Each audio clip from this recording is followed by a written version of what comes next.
Well, here we are at Queensland Sport and Athletics Centre for the Queensland Track Classic for 2019. My name is Matt Lynch. I'm joined by Ben Offerance and Tams Manu, and what a beautiful evening it is here in Brisbane. Oh, it's an absolute cracker, isn't it? There you go. It's my first cracker because this weather is pretty good. We've just got to hope that those tailwinds are legal, not only for the sprints, but for the jumps so that we can get some huge jumps that are legal. Yeah, the sprints and the field. It's going to be amazing. Ben, what are you looking forward to tonight? So for me, it's the track. We've got some international flavour here tonight, and we're going to see them go up against Australia's best, and that's something that I'm looking forward to, because when you put our top athletes out there with international experience, good performances always come out. Yeah, that's what we want to see. It's the last big one before Nationals, but last week at the Jandakot Airport Track Classic, what a ripper event. Here's some highlights.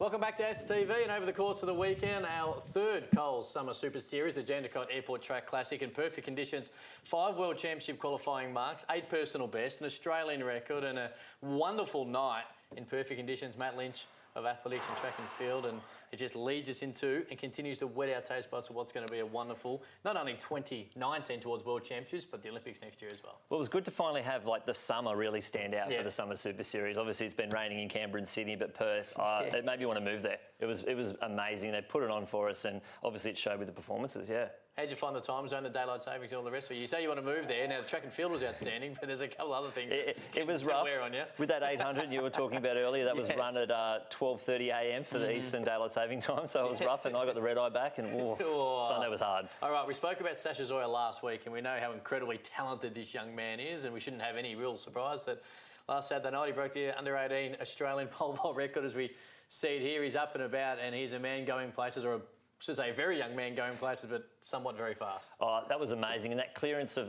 5 metres 40, beautiful. And to also have the, now old Australian record holder, Paul Burgess, that's him there, give him a big high five.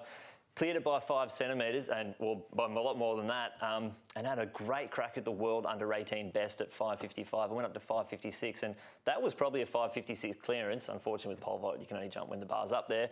But I think that could go maybe the next comp. If he's doing pole vault at Nationals, watch that to disappear. And just more evidence there that Paul Burgess is a much better bloke than you and I, because we would be filthy if our record got broken. But definitely right around his young people. If we not just going to talk about that, we're going to go to long jump as well, because the women's long jump was outstanding, and 2 athletes we expect to have a big 2019, and of course towards Tokyo in 2020. Yeah, Brooke Stratton, Nara Nang, we did preview it, and they were 2 of the main ones up there, and mate, they put it a show on for us.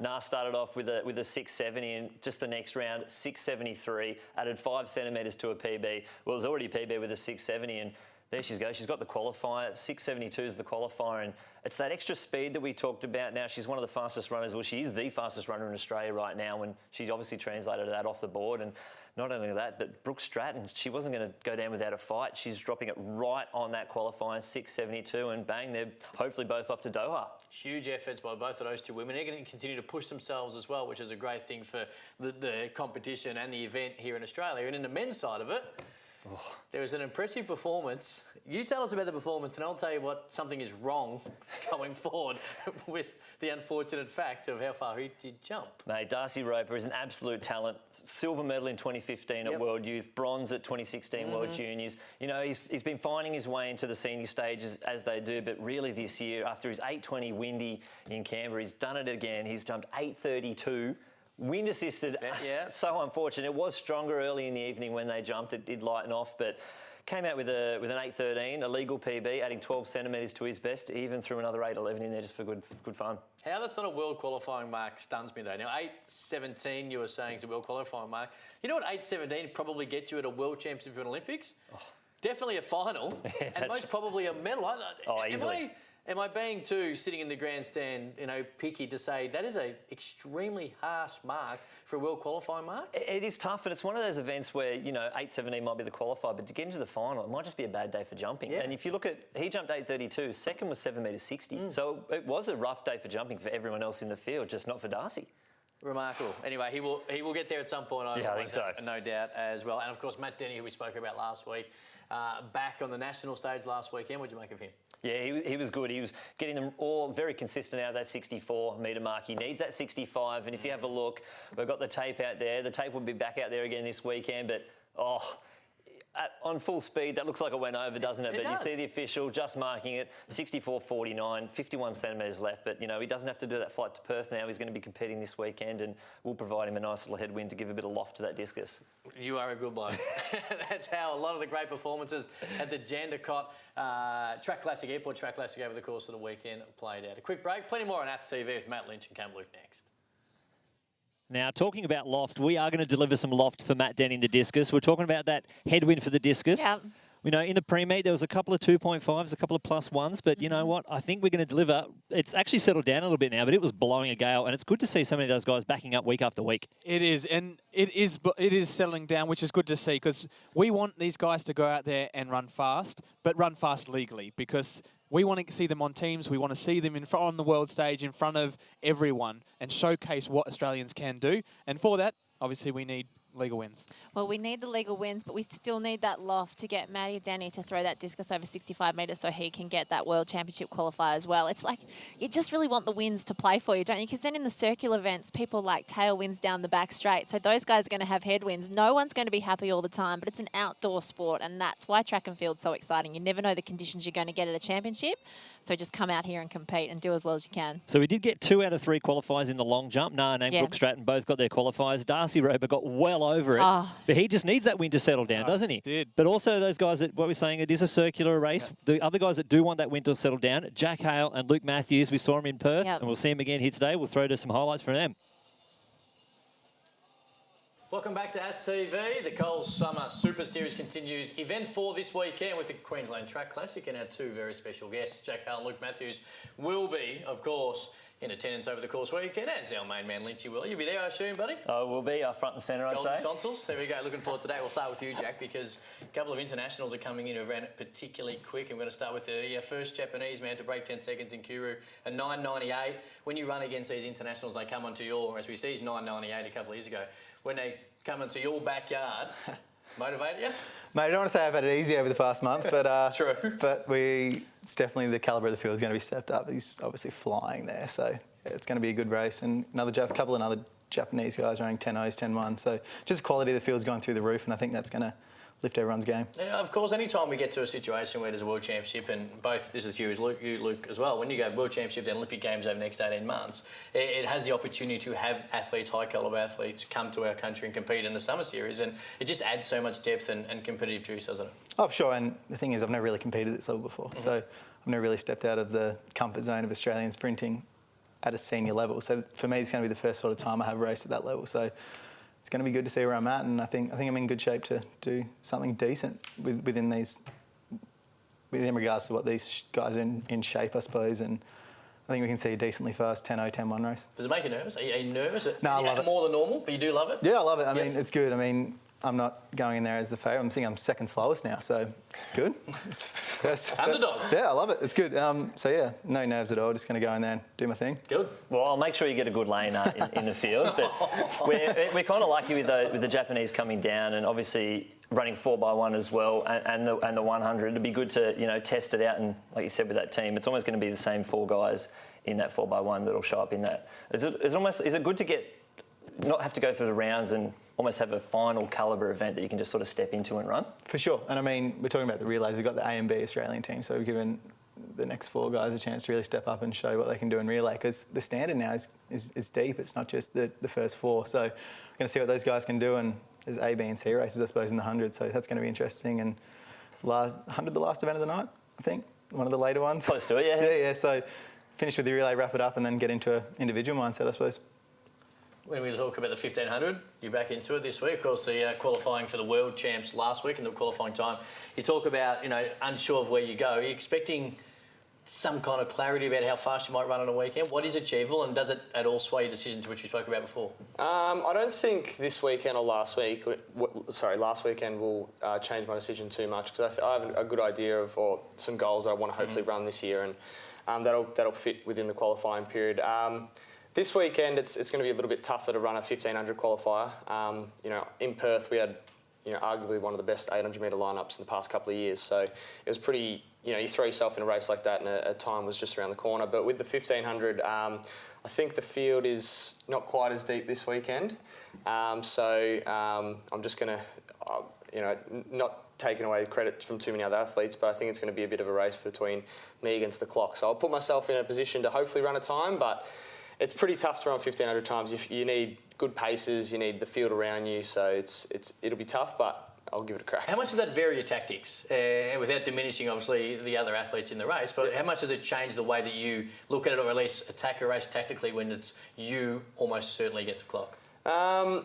Yeah, with the 800, I kind of knew that I was going to have to be in touch and keep moving my way forward, and then hopefully in the last 200 be as aggressive as possible. But I think the good thing about possibly running against the clock or with a pacemaker or whatever it might be, it's just literally hang on and be prepared to go through as much pain as possible. So it's a lot simpler, but probably it's going to be a lot tougher. Yeah, and that's the kind of thing. It's a little behind the curtains for, as me behind the scenes as like a comp director. Luke wants to come to the race and we want to do as much as we can, but when athletes so close to nationals might be like, you know what, I'm just going to stay for nationals. We've got a lot of local guys and a lot of good local juniors, but can they go with the pace? I've actually had to talk to them as like, you know what, just try and stick on the back for as long as you can. It's a track classic. It's not nationals. It doesn't matter if, bust out and fail. This is the time to do it. And to be in a calibre of race like this, it's good for our local guys for sure. Absolutely, yeah. So it is good that you came on, both you boys, and joined us today. Great for Jack too, because you're not going to get lane 8 and 100 metres over the course of the weekend. Lynchy's already given us the AOK there. Hey, just on that though, not only good luck for this weekend, the Nationals over the next couple of weekends, but of course we head towards a World Championship and the Olympic Games in 18 months or so. So good luck for both of that, and thanks for dropping by. Thank you very much. Don't miss it this weekend, the Queensland Track Classic. We'll be back with more Aths TV shortly. Now, again, it's going to be great to see those two athletes back in action here. Yep. Jack, back over the 100 metres. Luke moving back over to the 1,500. Yeah. He did that at the Hunter Track Classic, but Jack's not going to have it all his own way here. There's a lot more at stake. There's a lot going on in that men's 100 metres, isn't there? And it's not just about the domestic guys having a battle, the Japanese guys. I mean, Cambridge is, really good. Kiryu's broken 10 seconds. So isn't it going to be fantastic if the conditions are good? If Jack and Rowan Browning, who's another one who's ran brilliantly last year at the Commonwealth Games and has run fast on this track. If they can hang on, we could see some good personal bests, and hopefully someone or both of them could slip under that World Championship qualifier of 10:10. Yeah, and we have already seen Kiryu go 10:22 here at this track earlier this afternoon. So he's in shape, and that was him probably running to 60 metres, then shutting off. Yeah. So he's in shape, he's in form, and I think he's going to pull our guys through. I think we're going to see something pretty fast here tonight. Well, it's not just Kiryu. You've got Asuka Cambridge. Yep. We've got Kookyoung Kim from South Korea's run a 10:07. Yep. We've got the recently crowned record holder for Japan, Kawakami, over 60 metres, 6:54, which is beautiful. You put that in perspective to when Trey ran his 10:10 at Com Games trials. That was a 6:51. So you just think, 03, it's not that much, and that guy can just roll on out. But it's not just track here tonight, though. We have got Brandon Stark in the field event. What a 2018 that Starkey had. Com Games, Diamond League. He was just everywhere, wasn't he? Well, I think it's brilliant that he's coming out for his first meet of the season when Game of Thrones is about to start as well. Brandon Stark, what a name. And, yeah, what a season he had last year. I think that he's the more famous Brandon Stark now after the way he jumped last year. Yeah, and I've been watching him in training over the last few months, and he's excited about competing again. So obviously it's been a while since he's been out there in the D jumping, but he's back, and I think we're going to see something pretty good. And the lineup for the high jumps, really, it's quality. Yeah. So it's not like he's going to have it all his own way. It's not like he's going to go out there, he come off a short run up or whatever he chooses to do tonight and take an easy win. He's going to be pushed. He's going to have to be out there and jumping at his best to try and take a win here. And that's the best thing about Brandon. When there's competition, he lifts. That's where you see the best Brandon Stark. And that's what you want to be as an athlete, a big meet performer, and that's him. So the more competition, the higher that bar goes, the better we're going to see Brandon Stark out there jumping. I don't think he's ever come off a short run up. Either. He's honestly probably one of the longest run-ups in world athletics, I'd say. He loves getting right up against the fence, but, probably brings him into that crowd too. He's right up against it. But not only that, the women's sprints, that's going to be a ripping event. We saw at the ACT Champs, all the girls go head-to-head. Zoe Hobbs from New Zealand, Nana Owusu Afriye. And we're going to check them out with a little package from the Jandakot Airport Classic. Welcome back to Aths TV. Matt Lynch, Cam Luke, and of course, Event 4 of the Coles Summer Super Series this weekend, the Queensland Track Classic. Before we get into the high jump and the women's 200, which are two of the huge events of the weekend, it is, of course, your hometown. You're the unofficial mayor, mate. You must be excited. Yeah, I've been busy trying to build this up, so finally it's going to happen this weekend, and hopefully the weather gods pray all right. It looks a bit cloudy, but cloudy Queensland, still 35 degrees. And of course, 6:20 on KO Sports is when it all starts live, so you will not miss a beat. 7:20 in the eastern part of the country, Melbourne and Sydney. But let's start with the high jump because, of course, Brandon Stark, what a year he had in 2018. A Commonwealth Games gold medal, Diamond League final winner, Continental Cup silver medal, Australian record. It was a huge year, and now he's going to be going against a really deep international field come this Saturday night. Yeah, so that's the footage there, right, of his Australian record. Running over to high-five his coach, give him a big hug. That was actually the meet organiser, the little bloke in the yellow polo that intercepted that hug. And obviously he's pretty stoked because he's had a 2:36 at his comp. And just an awesome season, starting in April and finishing in September. So April with the Com Games, September with the Continental Cup. Just to hold that form for so long, it's tough to do. It is, and now he's going to have to see how he goes into it this year. Just talking about the depth of it, because now until obviously the World Championship later in the year is always hard for any athlete to hold their form. But for a guy who now has added pressure of being one of the best in the world, that just adds that little bit, doesn't it? Yeah, but talking to Stark, he loves it. Yeah. He's a great guy, and he's actually probably got one of the longest run-ups in world athletics. I know he actually had to shorten it for a few of those comps, and I don't know, maybe it worked out. But winning that Diamond League, that's $50,000. And in athletics, that is a lot of money to take out. And that's effectively without any world meet. Com Games only has the Commonwealth Games countries in it. The Diamond League was the World Championship. So effectively, he was the World Championship for that year. You're the man that runs this particular competition, and you deal with all the international athletes who are coming in, and there are 230 jumpers left, right and centre in this particular unique meet, which we'll talk about in a moment. So tell us a little bit about some of these guys who are Olympians or have been involved in major international finals in the past. Yeah, so we've got a big contingent of South Koreans. They've brought some 4x1s and some sprinters, but they do have a 2.30 fella, Woo Sang-hyuk. He's out here having a competition. And Niraj Randwana, who actually trains with Starkey out in Sydney, and there's a few other guys. They're all 230-metre jumpers, and we're going to see Oscar Myers, a young fella, second over at the Youth Olympics. I think he added 7 centimetres to his PB in that competition. He was actually coached by Nick Boych, a Com Games representative. Unfortunately, not in that competition. They nearly were going to have the coach and the athlete in the same comp. Nick's got a bit of a niggle at the moment, but that would have been fantastic. And Oscar's the son of Monique Myers, who won a gold medal in 1990 Com Games 4x1, so it's a bit of pedigree there. Obviously, it's going to be an awesome field. Young fella, he's a local as well, and he could do anything. And it's a unique standalone high jump competition as well, isn't it? Tell it's fantastic. Especially that comp over in Germany. It almost looks like it was on a tennis court, but that's the kind of thing with those events, especially with high jump, where you just literally put a mat, put some tartan down, roll out, and it's awesome. All right, from the men's high jump to the women's 200 metres, because this is another deep race, of course, as we head into the half lapper for the women over this weekend. Where should we look?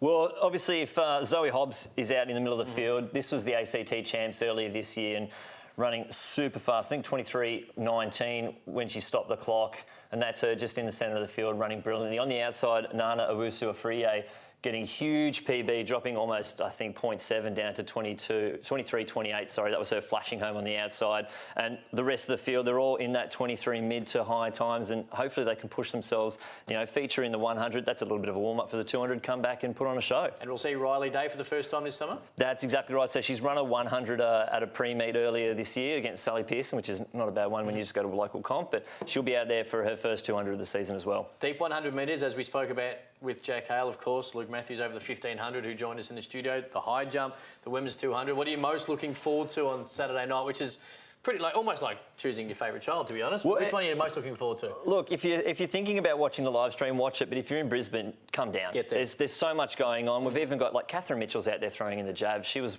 superstar last year. 3 of the best 5 throws in the world.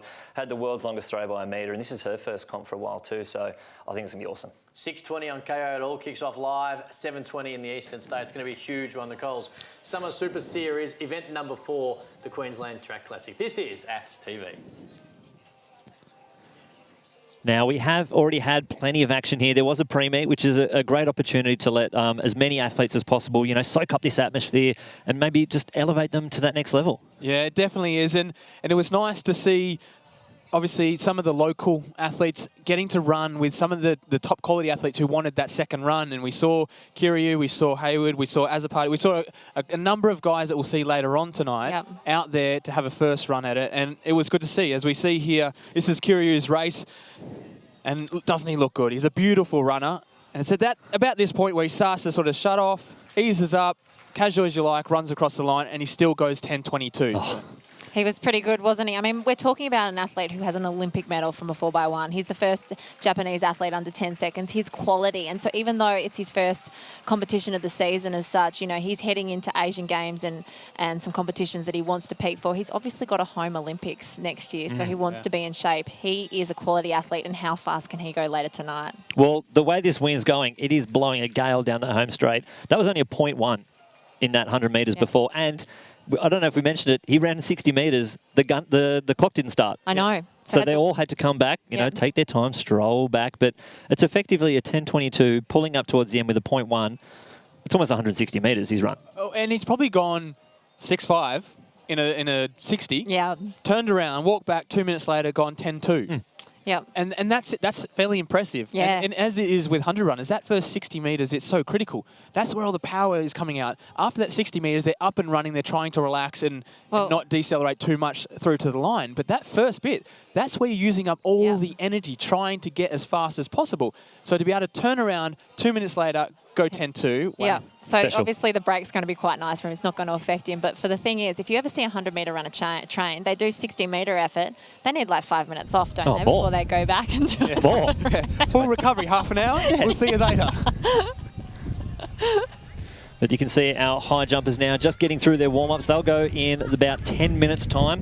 They're going to be running into a headwind here, so hopefully that doesn't affect them too much. Just the boys behind them, the 4x1, they'll be going around too. We have Australia A and Australia B, as well as Hong Kong right in the middle. Yep. We did have a South Korean team, unfortunately. One injury, you know, does damage a team. You need 4 runners. Those other guys will be out here running, but unfortunately for them, their prep won't, you know, be as great for Asian Games. But you know what? We've got someone there to help the Aussies. Yeah, definitely. And we spoke about this a little bit earlier, and we've got such depth at the men's 100 metres at the moment. We're fielding 2 teams, and I wouldn't be surprised if they're not too far off each other because that's the quality that we've got at the moment. So that A team, they're going to have to make sure that they're running hot because that B team's going to be right up there, up their tail. And obviously our men's 4x1 team is missing Trey Williams, who's obviously fantastic out of those blocks. So it's going to make a bit of a difference, but it's still all good practice for getting that baton around. You need that practice, and you need to be able to do practice in competitions like this. So I think it's fantastic that they've got the 4x1 on here. Yeah, I'm really looking forward to it. That's going to go at 6:50 Queensland time, so 7:50 if you're down in those southern states. And only about 10 minutes before that high jump starts. So the high jump's going to go 2:02. That's going to be the starting height. So we probably won't see Starkey for quite some time. But you know what? It's not just for Stark. It's a competition, so it does need to go through those progressions, and he'll come in when he's prepared. Exactly, and he's been in many competitions where he's obviously had athletes that aren't, I guess, of the quality that he is. So he's used to sort of waiting around, keeping warm, making sure everything's going on. And as you can see there, he's still in the long sleeves, still in the long tights.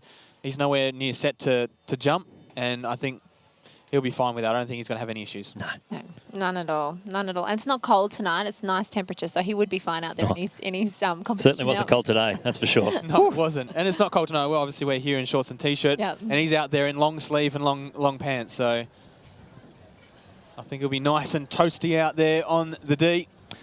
Now, you might see behind the big stadium there in the background, that is the 1982 Commonwealth Games Stadium here at Cusack. We're out on the outside stadium. Obviously, we don't expect 70,000 fans here at the Queensland Track Classic, so we have catered to the public. It's more of an intimate venue, and that's what we want to give to the fans. We want them to get up close and personal to the competition, and that's what we try to provide. And a lot of the athletes actually prefer competing on this track to the bigger stadium because it can be quite lonely down the back straight because it's obviously a stadium that caters for a lot of other sports. And so this one down the back straight is a circular runner. You're closer to the crowd on that back straight, which, yeah, I know it probably sounds different. It shouldn't make a difference in terms of the competing in the times, but it does sometimes. Atmosphere is everything. Yeah. So you can feel a little lost as you're going down the back straight like that. And that's not the feeling you want. You want this nice, close-knit sort of vibe when you're out there running. And you speak to a lot of the athletes, and when they travel around Europe to all these little tiny European meets, they absolutely love it. And if you look at some of the PBs of the athletes going around, a lot of them are at those small meets where they've come out, maybe they're just a little bit more relaxed when they're out there competing, and they go out there and perform well. Yeah. And I'm going to be interested to see this men's 4x1. Our men's 4x1 were pretty good at the Commonwealth Games last year, where they finished 4th. in 38.58. So it'll be interesting to see their time. If they can get as close to that sub 39 seconds, I think they should be happy with that for this time of year. So we're looking at the A team. It's going to be Jake Doran, I think, to Rowan Browning, to Jack Howell, to Alex Hartman. With the B team, it's Arnas Abuganaba, Jacob Despard, Zach Holdsworth, and Michael Romanen. So, you know, it's a great opportunity to let these guys... There's only so many changes you can do at training, but no one ever does a full 4x1 change off a 100-metre roll-in. Yeah, and no, they just never do it. And a lot of the times with racing, obviously the athletes are still trying to do their personal stuff, so they're trying to qualify for a major championship, so they focus mainly on their individual events. It's really good that they've put the men's 4x1 on early in this competition, and all the guys are out here competing because they know how important the 4x100 is. I mean, we saw in 2012, we had 4 athletes who, I mean, arguably Josh Ross should have been in the individual. Well, he should have been in the individual, but they went out there and they competed in the men's 4x1 and they made the final, which was a fantastic effort. They ran 38.43, I think it was. And yeah, what a great effort for them. I think they finished 6th. So sometimes the sum of the four members, you might look at them on paper and think, oh, they don't have a chance. But you get that batting around well and they're good teammates. They practice and you can see things happen in a 4x1 where, you know, you get guys winning medals. And we won a medal in 2001 at the World Champs, which we were never meant to get on that podium. But what a fantastic effort with 4 guys and, you know, they're World Championship medalists. Yeah, definitely. And it's been one of those contentious issues over the years with 4x1 and 4x4 where a lot of the athletes out there, they want to focus on their individual aspirations. Yeah. They want to go out there and compete well, run fast, all that sort of stuff, but then also want to be part of a team. But in the end, you still need to qualify as a country for these meets. Yes. Which means you still need to run fast as a team. And sometimes some have been reluctant to run the relay before the individual because they have this priority and focus on their individual, and they'd rather go and run well there, and then, hey, I'll think about the relay after. It's nice to see tonight that the relay is first. So the focal point is the relay, and then they can come out later and run their individual. And it's the same with the 4x4, to the point where the 4x4 guys have committed so much, they're out here to run the relay and relay only. Anyone running that relay for Australia later on this evening is not backing up to run the individual, which is something we haven't seen much of at all. So it's good to see that the current crop of athletes are here, they're committed to the relay, and they actually want to get that team back into these international competitions and hopefully stay there. And on the screen, we have our discus throwers who are coming up shortly. And as we spoke about before, Maddie Denny, who's about to be announced, is chasing that qualifier. And it was tough to watch in Perth last week. It was 64 after 64 after 64, and we were watching it sail out there towards the 65-metre mark tape, and it just dropped short agonisingly time after time after time. So hopefully, with these conditions, as Matt said, that he does like a headwind. He likes to get it so it gets caught up in the air, and he'll hopefully get a little bit of extra distance out that. But it would be nice to see him walk away with a qualifier tonight.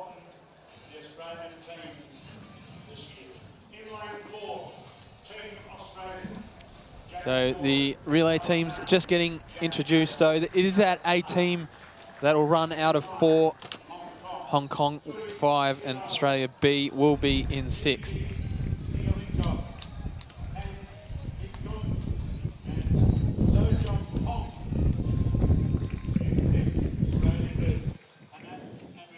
It's interesting that they've put Jack on 3rd.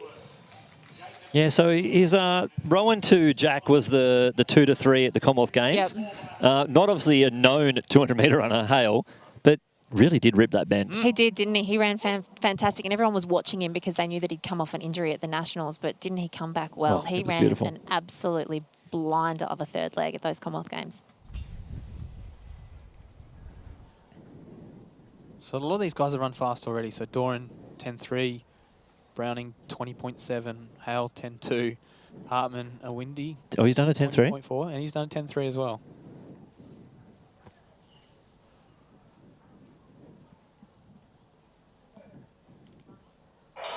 So they're off and racing. Jake Doran taking it for Australia 8. Sui Chiho for Australia, so for Hong Kong, and Arnas Abuganaba for Australia B. And it's Doran having a brilliant first leg.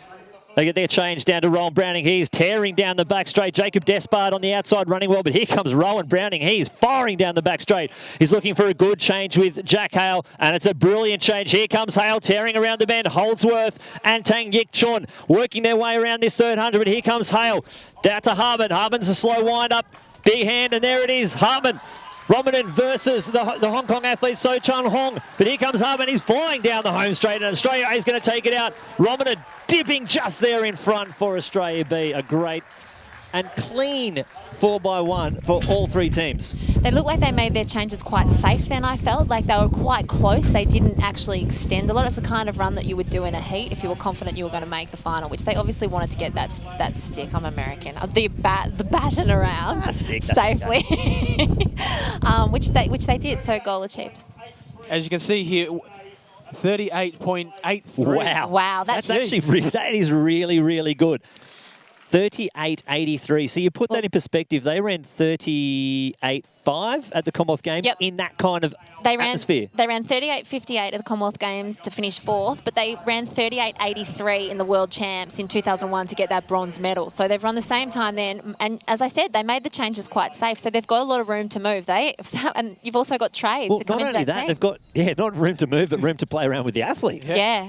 That's so exciting. And that's the thing. If you look back to the Commonwealth Games and one of those legs that was probably one of the pivotal ones in it was Trey's first leg. He absolutely annihilated that leg. Well, who else would you want out of the block? Well, I don't even know. Look silly.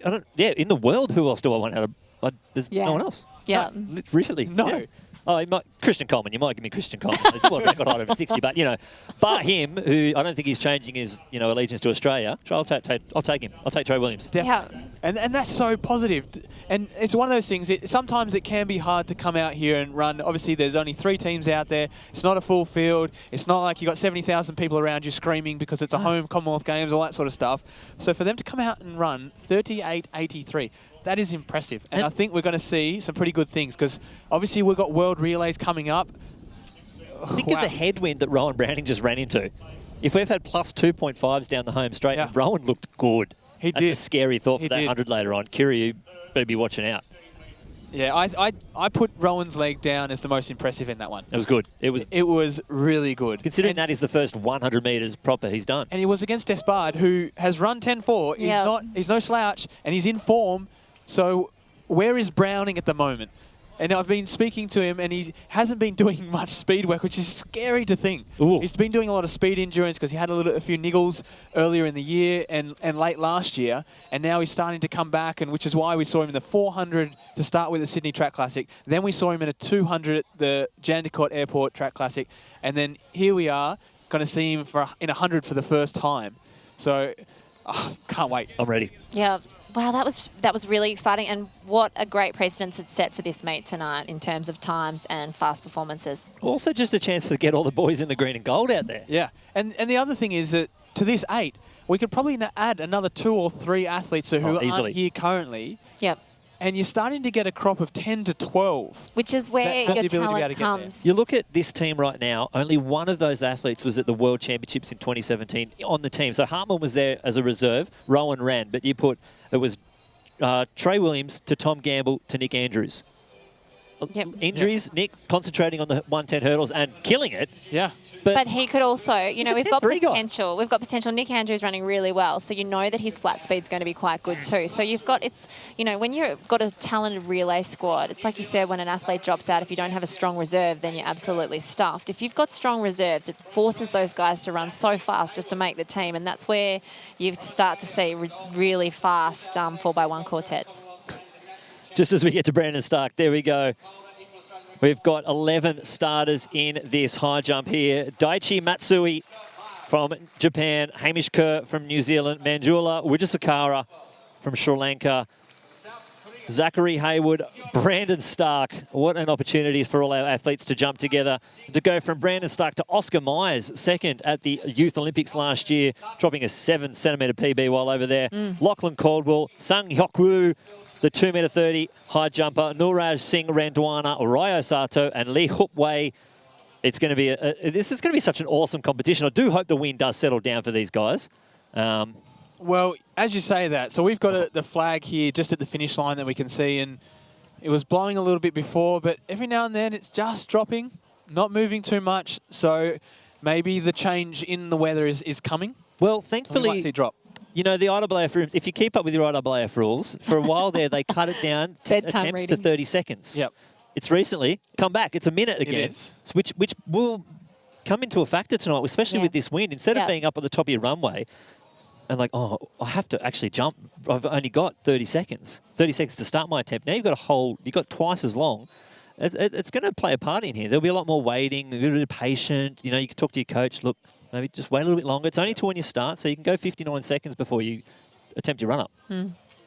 And that's the thing, is that with the 30 seconds, it did put a lot of pressure on the athletes to go quickly. Because in the end, when you're out there, you don't want to be thinking about how much time have I got left. With the minute, it wasn't an issue. No. They're not thinking about that. So it was an added, I guess, mindset process that they had to go through and going, well, okay, I want to get ready for this. I want to wait for the right conditions, but also need to get going because that yellow flag's going to be up soon and I'll only have 15 seconds left to go. So I actually like that we've reverted back. Yeah, the pole vault never changed just because of the wind factor is too much danger.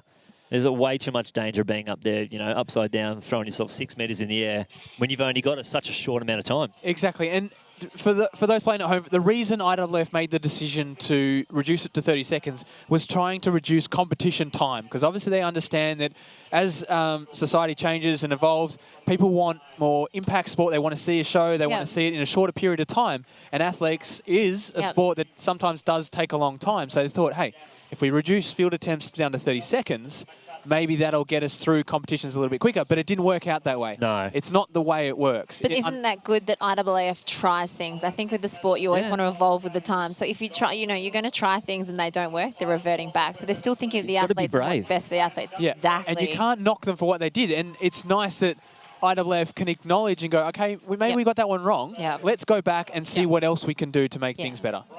And that's the positive thing forward, because so many times some organisations get caught up in the way they've done things in the past and they don't want to change. Yeah, exactly. IAAF isn't taking that approach at the moment, which I think is positive. You don't want to be that sport. You don't want to be left behind. You want to move with the times. And obviously our times, you know, you look at esports and things that are really popular these days. You've just got to try and make it fast and fun and fit in with the modern lifestyle.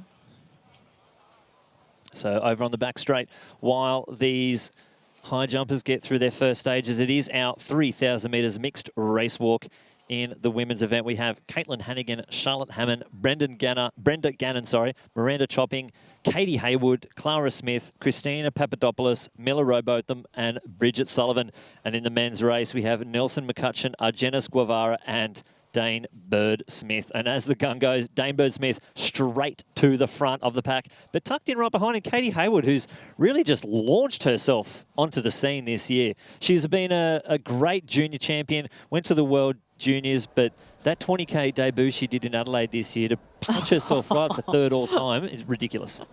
It was crazy. And she's just gotten back from the Asian race walking champs in Japan, where she finished 4th last week. So it's going to be interesting to see if she's a little bit jet lagged. But I tell you what, she certainly hasn't started like she's going to be jet lagged at all.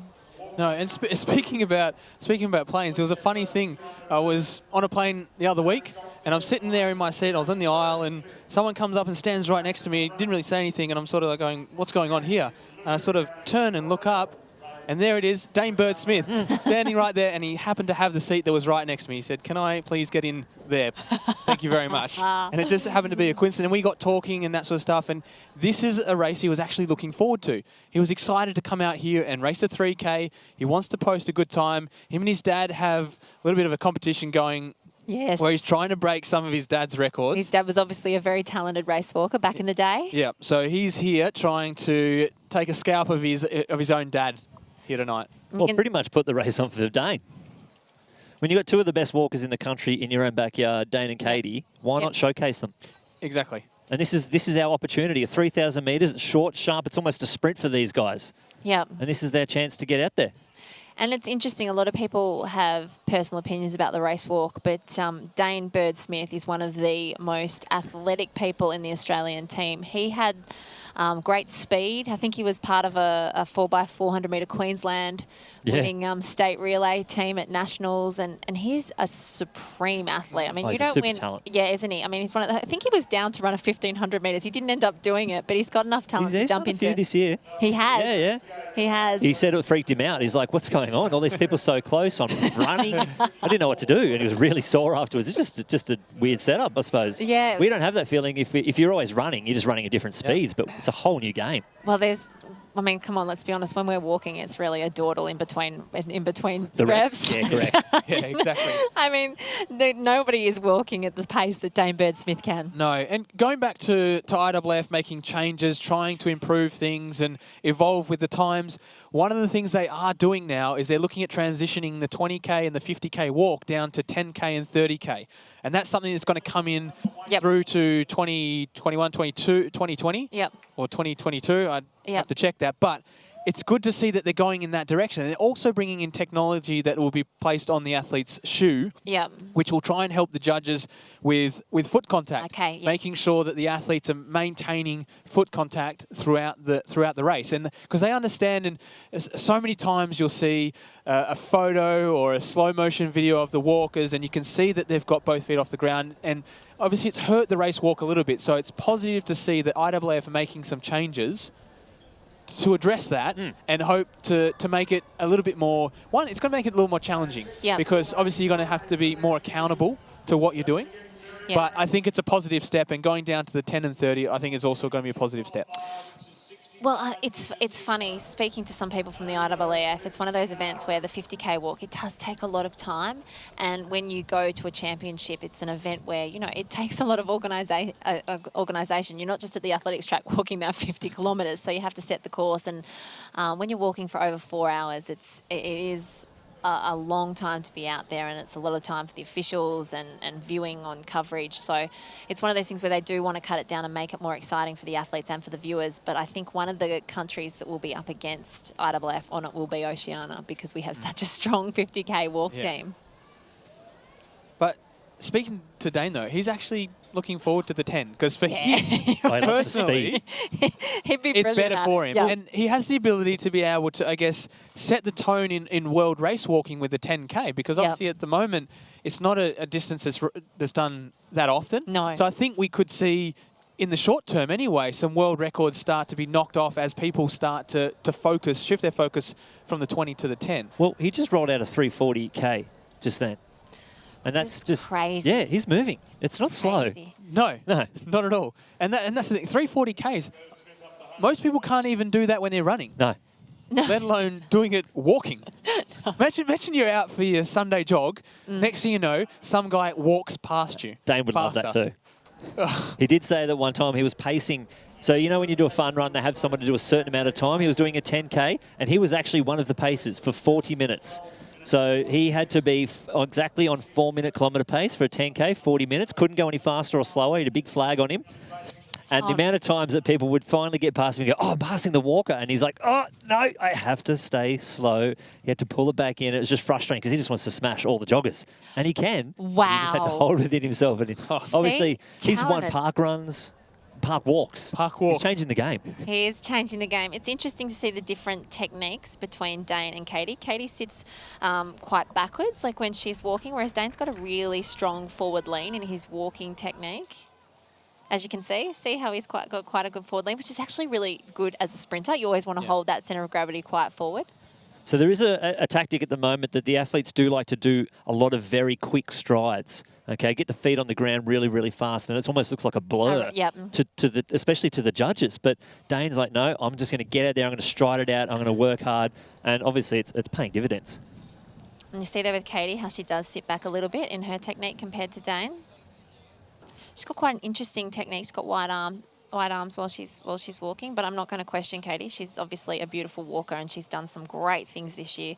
What she did at the World Juniors when she finished 5th was fantastic, and she started at Gold Coast Little Athletics, so she's a Gold Coast girl. She'd love to get out on her home state anytime she gets a chance, as you said.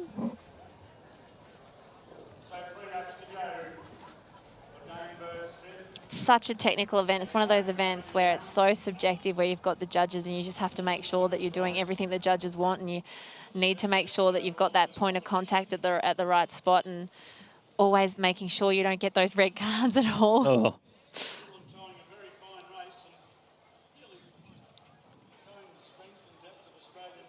You can see the pain etched on his face, can't you? He's really, really pushing himself. It's got to be hard when you don't have anyone else around you and you are just fighting that clock. And that's one of the things, it is a mentally tough event. Yeah. Especially when you're speaking in 20 and 50K cents, is that towards the end of it, you're hurting, you got to keep pushing, you have to maintain technique more so than you would if you were running, because you need to make sure you're still doing it correctly. Well, no one says at the end of a 400, if you're getting absolutely wooden and rotten technique, that, okay, you're disqualified because your technique was awful, which would have happened to all of us. Yeah, exactly. Oh, I'm gone. Exactly. I'm getting done halfway down the home straight. I don't doubt it. But on top of that, if you get to the point where, say there's 10Ks to go in a 50, you're tired, but you're on two cards. And you know that if you do mess up, that's it, you're gone. So that's a serious mental strain on an athlete as they're walking around in an event like this. So all credit to them. So as we see Dane just make his way past the high jumpers. And onto the back straight. He's still looking good and strong. He was saying before, so there was a last-minute ring-in for this race. There was only 2 males entered, and that's not a legitimate competition with only 2 males entered in times of, qualifiers and records and things like that. So you might see one of the Masters athletes out there rolling around has come in last minute to be the 3rd man in, and if Dane pops out, he said, look, if I race well. If I get a PB, that's an Australian record, and if I race really well, could be a world record. Yeah. So thank you to our man out on the ground, Argenis Guevara, who's out there. We could have got out there. These cords on our headsets just not long enough. Yeah, that's the reason why we're not out. That's the only reason why. Only reason. Otherwise, we would have been happy to get out there and walk, but obviously we probably would have been lapped a number of times because Dane is still looking super, super strong. And how's that? As an athlete, knowing that you go out there, if you do a PB, it's an Australian record. If you do a little bit better, it could be a world record. Oh, it'd be nice. It's a nice feeling to have. Not many could say they're in that sort of position. As we see Dane go through, and he gets the bell, so only 400 metres to go in this mixed 3,000-metre race walk. As he tries to get his way through some of this traffic now.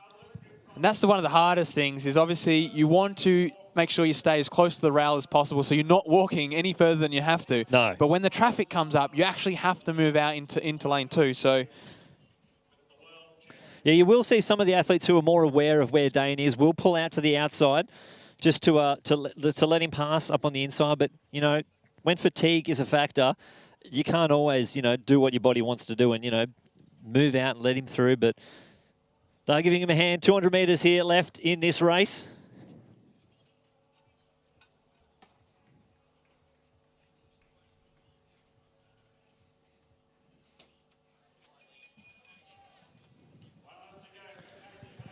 There we go. Katie Haywood gets the bell as Dane enters the home straight. 110 metres left for Dane Birdsmith in this mixed 3,000-metre walk. A nice little tune-up. He's been on some training camps, but here comes Dane. He's wearing the maroon of the Queensland Academy of Sport. The Birdman, 50 metres left in this 3,000-metre walk. He's done it for the crowd. He took the win at the Queensland Track Classic in 2018, and he's done it again, just a tick over 11 minutes. And he is absolutely spent. And to be honest, he's actually one of the bigger race walkers. The fellow who came second to him at Gold Coast, he was like 49 kilos. That's light. That's light. That is definitely light. And anyone's watching that BLK clock there, knowing that Dane's just walked 3K, and you know what you run for 3K, and it may not have been as quick as that. That just happened. He's averaged 340s. Yep. 340, 340, 340. So that's just that even and that strength. You can see Katie Hayward, just look how light she is, just on the feet, flowing down the track.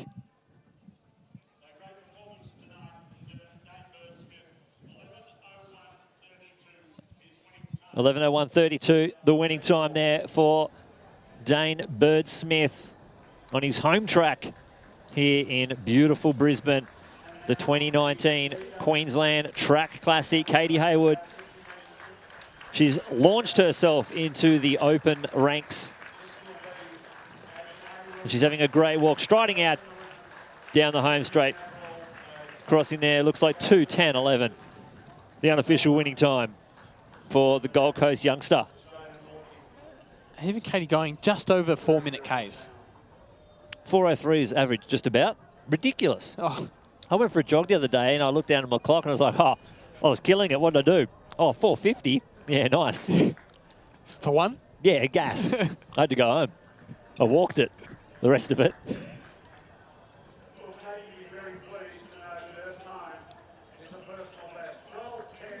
So, personal best there for Katie.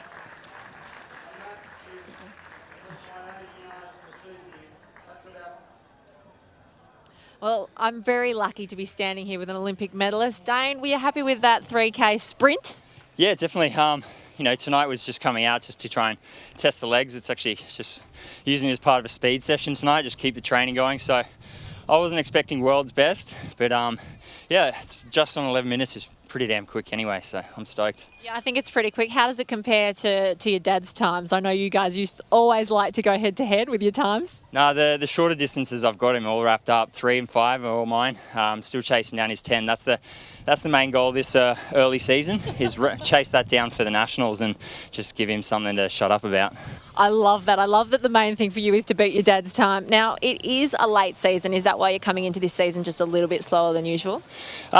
Yeah, very much. It is a very late season, but at the same time, I maybe bit off a bit more than I can chew last year when I was November, December period. I was trying to chase to see whether I could run that Zatopek 10K, and then I was running so bloody well. Seriously, I was smashing these reps, and the Achilles just started pulling up on me. So I was like, you know, is it worth trying to push through and have a fun run, or is it better off just start the season slowly and be a bit cautious of it? So with a long season, that's why I took the second option, and yeah, just working it easy now. Well, we talked about on the coverage how talented you are at a lot of distances. Do you ever miss being a sprinter? Oh, hell yeah, except not after doing a 3K like this. You know, I was chatting to the guys earlier, a couple of people were saying, oh, 3K must be a sprint for you, it must be so easy. I'm going, I'd rather a 20K any day, because this stuff burns. 200 metres in, the technique of race walking hits your lactates immediately, and then it just peaks and holds for the entire race, whereas when you run or in a 5K, you can build into it a bit slower. So these ones sting. Well, we can't wait to see what you do for the rest of the season. Good luck, and we look forward to seeing you at the World Champs later this year. Yeah, cheers. And I'd just like to also say when I'm doing a little bit of work with the AIS, and some more stuff will be coming out about that, about the mental health and well-being. So keep your ears peeled, guys. It's pretty full-on stuff, and yeah, hopefully going to try and address it this season, and we get on top of the big issues and start talking about it. Well, you're a great man, Dane. Thank you for doing that. It's a great cause. No, thank you very much. Thanks for having me, guys. Woo. And you're so sweaty. Oh, yeah. Look at the drips coming off. Yeah, it is a great cause. So, Dane, champion on and off the track, as we go to our screen, and that is the women's long jump just getting introduced there. That was Brooke Stratton. And the next one up will be Na Anang, the local favourite. So the crowd has turned out for this women's long jump, especially to see Na compete against Brooke. So Brooke being the Victorian, Na the local favourite. So the crowd has congregated around the long jump. There's not many spare seats or even room along the fence. And there's your start list for this one. So Chi Kiriyama, Audrey Kiryu, Annie Maguire, Samantha Dale, Talia Clark, Urena Hikara, and Jessie Harper. And we'll go to the second page as we see Andrea Thompson, Chelsea Jentz, Brooke Stratton, and Na Anang. So this is a quality field here in this women's long jump. Obviously, we saw Brooke and Na in Perth, but we'll see Chelsea and Andrea Thompson added to the list in this one. Now, Andrea, a former heptathlete. No, former long jumper turned heptathlete, now back to long jump for today anyway. A 6:43 only a week before Perth, which is way up there. She went to the World Youth in 2015, for the race. Sorry, not for the race walk. Got race walking on the mind for the long jump. Yeah, and we look at what obviously Brooke and Nah did in Perth. How would Andrew have gone there? As we see Matt Denny into the circle now. Obviously, he's chasing that 65 metres. The crowd's getting behind him. They want this. He's a local favourite here. He releases. It's not bad. He launches. It's out there. Oh, there's that 65 metre mark. So he's flirting with that line once again here. You are so right. He is flirting with it. I like it. He is. He's teasing it. He is. He wants to ask it out on a date later on. No, he needs to just dive in the deep end. Yeah. Stop being so coy, Matt. Well, he's a gentleman. We know he is. He's such a nice lad. Take the line for a lobster dinner. Maybe a couple of drinks after. It's just maybe a little bit of a flappy duck out there, and not the perfect execution of the spin. Let's see Talasanga Kia in the circle now, 2018 World Junior representative in the circle. So it is a mixed discus out there, 4 males, 4 females in the field. So it is a legit competition for both. They've been doing it in the Diamond League, so it's all fine. It's not an illegal competition or anything like that. Levante Suomai, next to step into the circle, got almost all our junior records for the discus. She is ridiculous, as we see replay of Sanga's throw there. 64.85, though, was the second round throw for Matt Denny. You can almost tell when it comes out of the hand, can't you, with the discus? You can just see it, like if it's just been a great execution through that circle, through that ring, when they let it go. And then, obviously, you can tell when they're screaming that they know it. Oh, tombstone. Get it further out. That's what they call that one, a tombstone, where it goes straight in the ground. They don't like it. It's great for the fans, but it obviously means, the discus didn't get the right launch angle. That's a classic example of a tombstone. We've now become discus experts. I like it. Now? Only now? Oh, mate, we've been discus experts for a long time. Courtesy of Julian Ruck. Yeah, no, this is all from Julian Ruck. Thank you, Julian. Interestingly, I saw Julian. I walked out of my house the other day, side note, and he was working on the street, on my street in Queensland. Yep. And Construction. Construction. Okay. Yeah. I'm glad we clarified that. So I said to him, oh, what are you doing here, Julian? I had a great conversation. He still looks ridiculously fit. He's still coaching, but he's only 27 years age. I'm hoping he's listening to our live stream, because I reckon somebody from Athletics Australia get in there and push him back out there into that circle, because I still think he's got some big throws left. Well, didn't you say he's still like, I'm training, and sometimes I might just walk out there and, toss it 60 metres, whatever. Yes. Yeah, I mean, this guy is ridiculously talented. We're talking about an Olympian. He went through the American college system. He had some food issues with he was later diagnosed with celiac disease and a few things. So he's just got to work on his strength issue. When it comes to food, obviously throwers need that strength, so he's just got to get there. But I'd love to see him back out there in the circle. We just saw Kim Mulhall and Taran Golshevsky.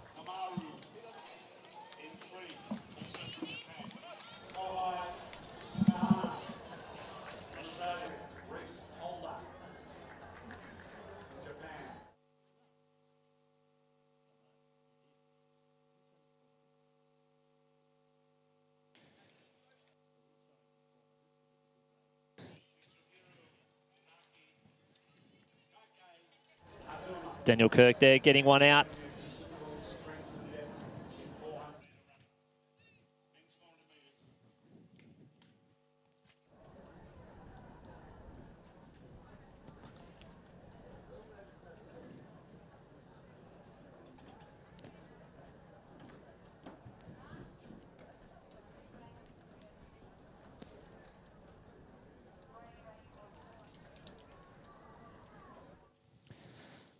So our B race, 400 metres here. 7 starters, Tomoya Tomura, Kuhei Itana, Reese Holder, Mitsuki Kawauchi, Kosuke Hore, Mitsuhiro Suzaki, and Kaiki Azuma. Now keep an eye on Reese Holder. He won the Australian All-Schools in 2018 in the pouring rain as a 16-year-old. We've done him a favour. We've thrown him in to the deep end here. And I think he can do something special. Well, he's got a PB of 47.35. It'll be interesting to see if he can break that 47 in such a good field.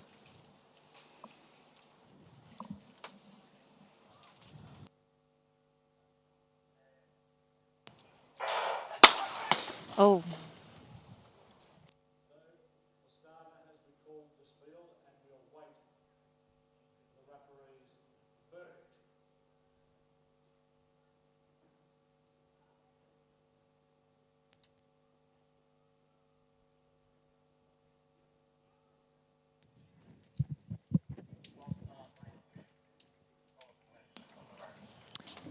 So the officials have let us know it was a false start for lane 2. Tomoya Tamura, unfortunately disqualified.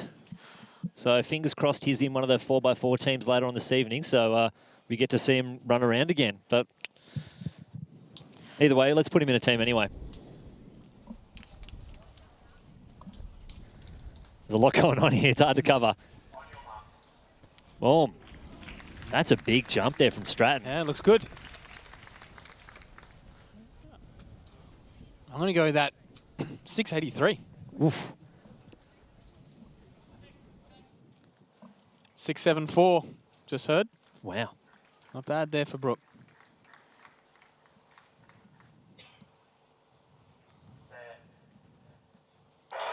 So off Itahana, Holder, Kawauchi, Hori, Suzaka and Azuma.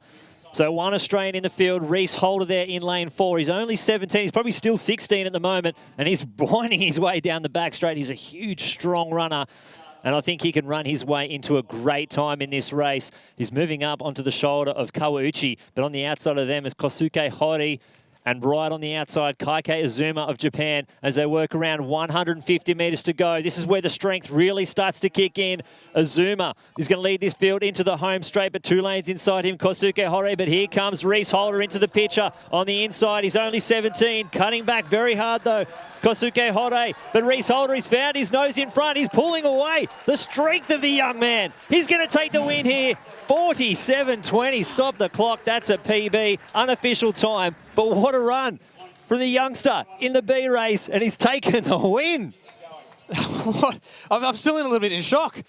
Honestly, this is a class field here with all these Japanese athletes out here, and he's come out and he's performed and run a personal best, 47.2. That's quality, and that starts to put him in the conversation at the open levels. Yep, and you can tell he's raw too with the way that he runs. He's got a lot more work to do with his strength and his smoothness, but he's what a talented athlete. As we see Denny back into the That's a better circle, throw. He launches it. It's out there. He's been given a red flag though in the circle. Oh no. That was big. That was huge. Now, talking about that Brooke Stratton jump, 674, I'm pretty sure as she walked past, the board had 672 on it as well from the jump beforehand, which would have been Nah Nang in the field. If that's the case, or is Nah after her? Nara's after her. Okay, well. That was Andrea Thompson. I think maybe, was it a 5? I don't know. So 72. It's so We're a little bit. We're not right next to the long jump, obviously. It's so hard to see, but If you felt like we were subdued in the excitement of Brooks 74, we are really close to the 400-metre starts, and they were set. I didn't want to get too rowdy. I know. So the bar at 2 metres 12 here in this men's high jump. So it's gone 02, 07, 12. Then it's going to go up 4s, 16, 20, 24, then 27, 30. So it's going to hit the World Uni qualifier at 20 and the World Champs qualifier at 30. This is where it does get a little bit difficult, though, with the 4s going around the track. And Starkey in the high jump at 2 metres 12. Oh. Oh, he didn't like that one. That's okay. It is the first competition. He said he just wanted to get the rust out. There might be a little bit extra rust. That's all it is. Just take-off point's not right sometimes when you're coming in for your first comp of the season. But he'll get there. He's obviously a world-class athlete, so he'll just go back, reassess, and hopefully get it right the next time. Exactly, and it's one of those things that you can try and replicate competition in training as much as you want, but in the end, it's never going to be the same. Yeah. No matter what you think, it's not going to be the same. So this is his first competition since, obviously, the heights of everything last year. So sometimes it takes a little bit of time to sort of get back into comp fitness or comp rhythm, so to speak, in the high jump. As we see Kim Maho into the circle. Well, looks good out of the hand. Last year. That's out there. So that'll be close to the 55. Yeah, she'd be looking for... She threw 55.43 at the state champs for Victoria a couple of weeks ago. So she'd be looking to just push it up over the 56s and closer to that 58-metre 53 PB that she's got. So 54.01 there for Kim. So she's edging closer towards that mark. Here's Taryn. The high throw. She finished 5th at the Commonwealth Games last year. She's got a pretty good season's best. She's thrown over 57 metres this year, so she'll be looking to push closer towards that 60-metre mark where her personal best is at. Hopefully she's okay. She's just holding her shoulder there. So as we turn our attention to the track, so this is the A race for the men's 400 metres. Just going through the lineup here in stadium.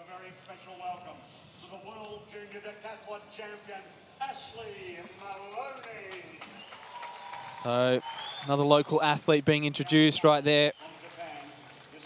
So your lineup for this one running out of 2. Kentaro Sato from Japan. Tashi Suzuki in 3 for Japan.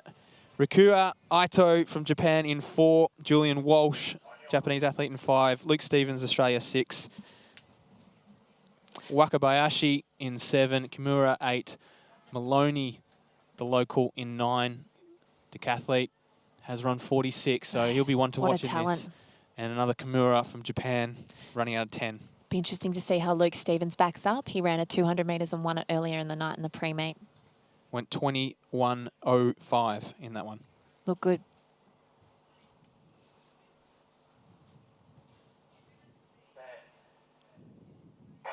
So we're off and running. So from the inside, Sato, Suzuki, Aito, Walsh, Stevens, Wakabayashi, Kimura, Maloney and Kumura. As we see them go down the back straight, and Maloney, he's gone up to the stagger on the Japanese athlete on his outside. Julian Walsh, the quickest in the field. He starts to make his way through. He goes up to Luke Stevens. Luke Stevens, fairly casual at the moment, but watch him to come home late. It's Julian Walsh and also Ashley Maloney. They would be the top 2. Walsh is going to lead them into the straights. Stevens still lurking back there.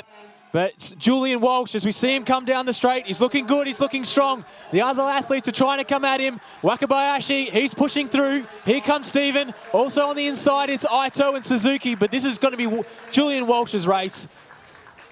He'll take the win there, nice and strong. Started to tire a little bit towards the end, but the other athletes just didn't have enough time to get back up on top of him. And obviously we saw the clock stop at 33.3 and definitely didn't run 33.3. It's a solid 300-metre split. It is. But what a start by Ash Maloney. Went out and looked really good. Hard.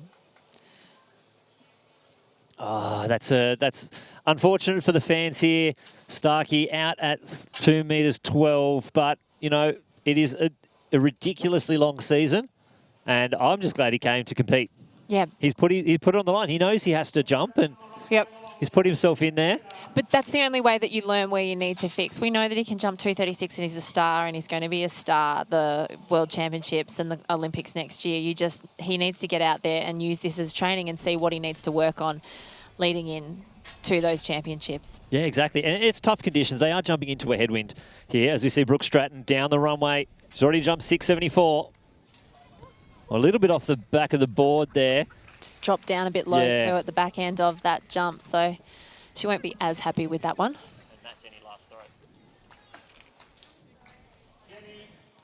Oh, it's all happening.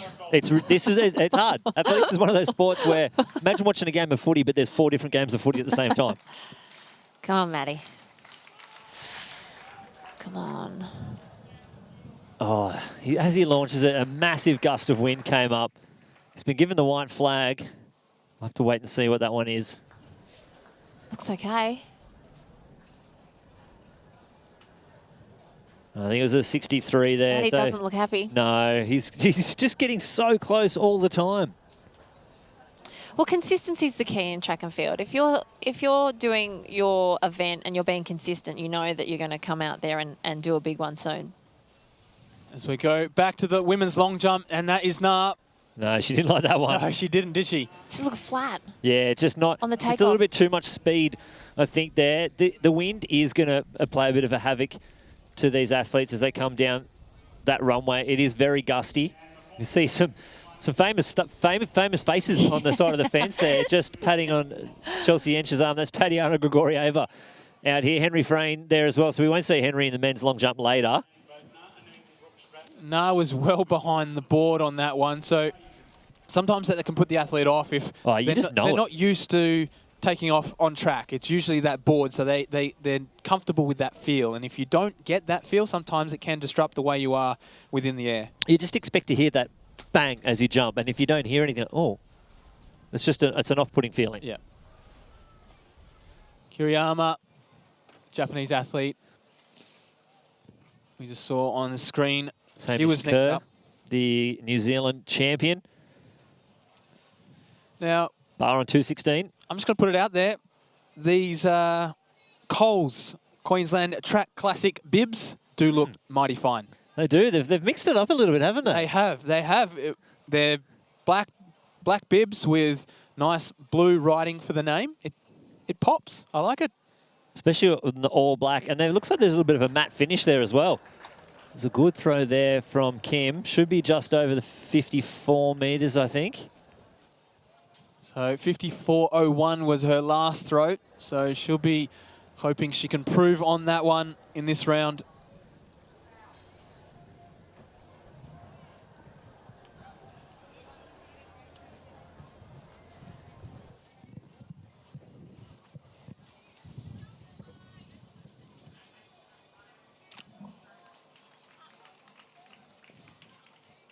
Taran Golshevsky there, great whip of the arm, getting plenty of height under it. I think that might be a little bit further than Kim's last attempt. Great that Queensland Athletics and the Queensland Sport Athletics Centre, a lot of the implements, you might see a lot of orange out there on the track. It's all legacy equipment from the Gold Coast Commonwealth Games. So the hurdles, we've got all the hurdles. Nice. We've got all the distance markers. I wish we had the blocks. They weren't owned by anyone, unfortunately. Even that windsock right there, Com Games. It's not really a sock. It's more of a ribbon setup. Yeah, it's a mighty fine ribbon setup, though. As Nuraj, they're just knocking it off. Looks like he's going up. Copped it on the shoulders. So these high jumpers having a bit of trouble in these conditions at the moment. Yeah, we've had a couple, I think, over 2:16 already. But we're losing a few at the lower heights that you wouldn't expect to. But it is one of those events where confidence is everything. And so sometimes you just need to do a few competitions before you get to those higher heights. If you're a fan of athletics history, just over the shoulder of Lee Hupway in the blue singlet there, just pointing around, that's Gary Brown. Gary Brown. As we see Hupway go clear at 2:16. Now, Gary Brown, just about maybe 55 metres to his right-hand side in 1982, won the Commonwealth Games in the 400-metre hurdles. Good bit of trivia there. I'm pretty sure he was standing with Blair Young, but I need to go back and have a look. Who was another great Australian athlete. Now, from the inside, we have Sayako Matsumoto. Lane 3 is vacant. In 4, Ellie Buckholes, Olivia Eaton in 5, Halal Dermaz 6, Christy Edwards 7, Fiona Morrison in 8, and Brittany Inga in lane 9. Brittany Inga only 14 years old. Halal Dermaz only 15. So these youngsters mixing it up with our senior athletes. A fair start on the outside. Christy Edwards getting a great start. The world junior representative on her inside, though. Halal Dermaz starting to come back, and Olivia Eaton. Here comes Ellie Buckholz on the outside, but it's Christy Edwards. She's tearing away from the field. She's going to take the win from Eaton, Dermaz, and Buckholz. 11:75. The clock stops at the unofficial winning time. There's some talent in that field, isn't there? Junior talent coming through. It's exciting to see. Oh, some beautiful sprint conditions there. The win plus 1.5. We'll see a lot of these athletes feature again later in 11:74. The official winning time there for Edwards in this B race for the 100 metres. Which Halal was quite close there, and she's only 15 years of age, so it'll be interesting to see what time she ran as well. Yeah, Halal went 11:75 at the Queensland Championships when Nara Nang went 11:43.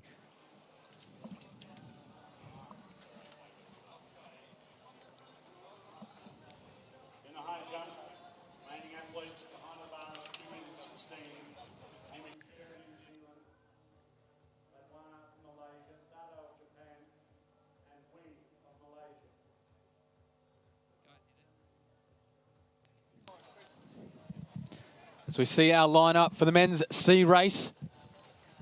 So Harrison Andrews will run out of 2, Gary Finnegan in 3, Jordan Render in 4, Russell Nassar Tib in 5, Ryuga Matso in 6. Jordan Shelley.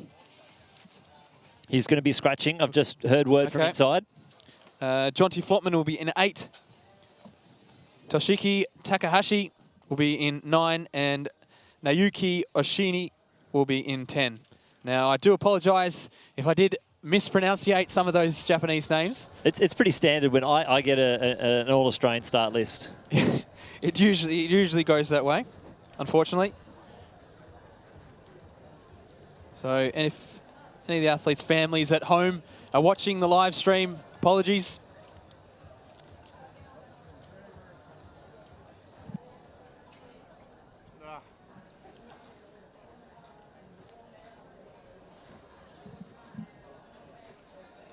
So it'll be unfortunate to see Shelley in this one. He's been in form of late. Well, let's hope he's featuring in the 200 metres later. As we go back to the women's long jump, this is Chelsea Jench, former Australian representative, back out jumping again. And that looks like that'll be low 6s here. Ladies are getting out of the pit at the moment. It's a little bit frustrated, but Chelsea needs to take a deep breath. She's just coming back from injury. It's so nice to see her back out there competing.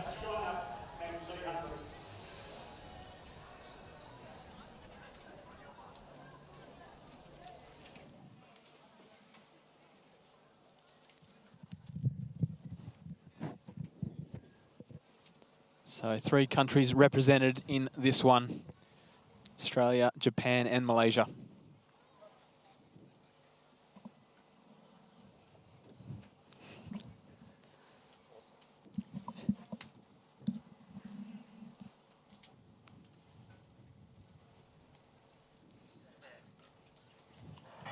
Good start there by Matsu, the Japanese athlete in the middle of the field. As they come down, Render's starting to go well, but here comes Nasser Atib. He starts to move through the field and he's going to take the win here.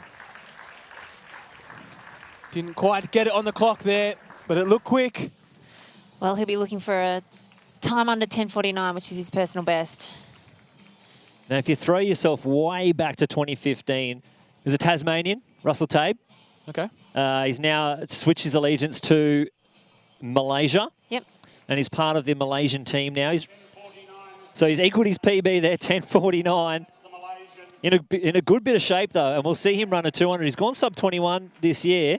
Well, he was he third in the Queensland Champs? Did he run the Queensland Championships? He was behind Alex Hartman and Jake Doran, which, you know, is not a bad way to do it. No, it's not. But the thing, again, that gets me excited, people running PBs here at this track tonight. Oh, that men's 100 is so exciting coming up the A race, isn't it? Like, imagine if we see PBs from Browning and Hale and all those guys. Imagine a PB by Kiryu. Wouldn't that be special?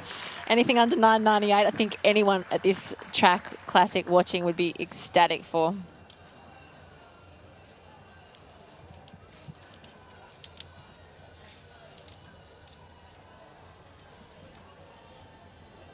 So while that 100 was going on, Brooke Stratton's jump getting right out there.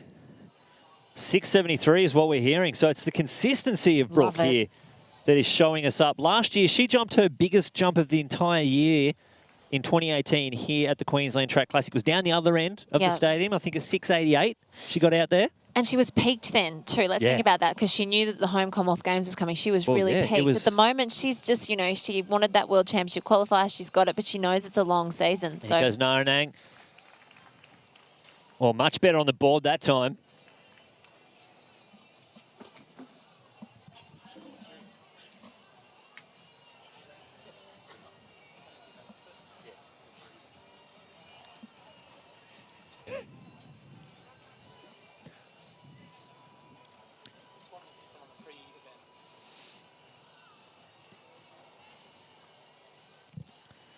So the bar now at 2 metres 20. These are our second attempts in this high jump. So any of those athletes at university, that is a world university qualifier, 2 metres 20. Now, keeping up to date in the women's long jump, the third round, Brooke Stratton went 673. Na Anang has responded with 669. Ooh, 669. It is hotting up They're only 1 centimetre separating them at the Jandakot Airport Track Classic, and now it's only 5 centimetres between them. Now, the difficult thing when we get to these competitions is trying to seed races and organise a great field. Sometimes some races suffer, and unfortunately, this is one of them, where we have 3 of the athletes in the men's 4x1, the B team. Anas Abuganaba on the outside, Despard in the centre, Holdsworth. And we do have a Japanese athlete there in lane 2. Looks like Yuki Hirao. A lot of the athletes pulling out. They're already on the blocks. We don't want to hold up the program by reseeding them, pulling them around, as we see Lee Hupway. His 3rd attempt at 220. Oh, no. Silky smooth. Tiny little fist bump there. He's one of our Malaysian athletes. We have 2 in the high jump, 1 in the 1 and 2, and another one in the triple jump much earlier in the program. But although this is going to be a ripper race, so Yuki Hirao, Zach Holdsworth, Jacob Despard, and Anas Abuganaba. And the funny thing is, all 3 of those guys have all run 10:40 this year, the Australians. It's a head-to-head battle. And people are running PBs here. Yeah, they are. So... Well, and when there are relay spots on the line, you know, these guys were running in the B 4x1 and they would want to be pushing for that A race. They want to be in the squad that goes to the World Relays and the World Champs. This race is really important to them. You know, scalps are scalps, and you want to be having, when it comes to selection meetings, you want to be able to look back at those head-to-head battles. So tonight's important. There may not be a lot of athletes in this B race, but this is an exciting race. And Abuganaba, so he's gone 10-4 this season, has a PB of 10:28. So if he can start nudging towards that PB shape again, he could set the tone here tonight for the next race to come. And his back end is improving because he ran a 20.89 at the New South Wales Champs to finish 2nd. So, you know, he's worked hard on his fitness and he's doing the right things to start to bring some more speed in leading into nationals. So I think he's going to be the one to watch in this race tonight. Definitely. And it was 2nd to a Japanese athlete. Yeah. So New South Wales had a couple of Japanese athletes down, one of the uni teams. Yep. So it's good to see that the Japanese athletes have been travelling all over Australia to compete. It's fantastic for the Australian athletes, isn't it? You always, you know, it's hard being Australian. I know a lot of us harp on it, but it is because it's a really dominant European summer sport, and it's not easy to get yourself over there in a sport that's not financially fantastic all the time, but you make a lot of sacrifices to get there. And so when athletes are willing to come out and compete on our home soil, when we've got our coaches and you've got your training group around you, it's a huge benefit to the Aussies. Yeah, certainly is. As we see Wu just settling himself before he makes his attempt at 2:24, being the first. But we'll quickly cut back to the track for the start of this men's 100-metre B race. So Haru in 2, Holdsworth 3, vacant lane, Despard 5, another vacant lane, Abuganaba in 7.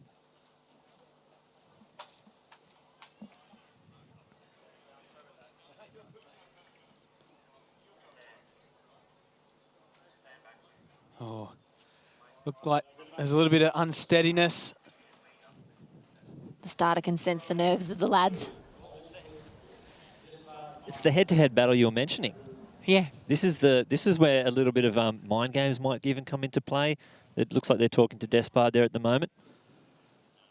Oh, come on, it's the event for mind games, the sprints. I love it.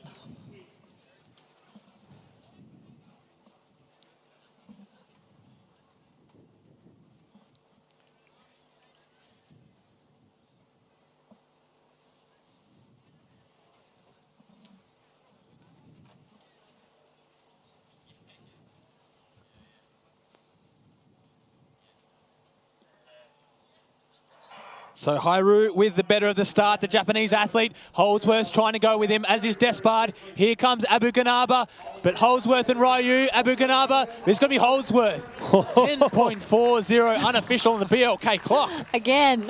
Holdsworth feel good. You know you feel good when you run through after the finish line's about 100 metres. Yeah. He didn't slow down, he's still going.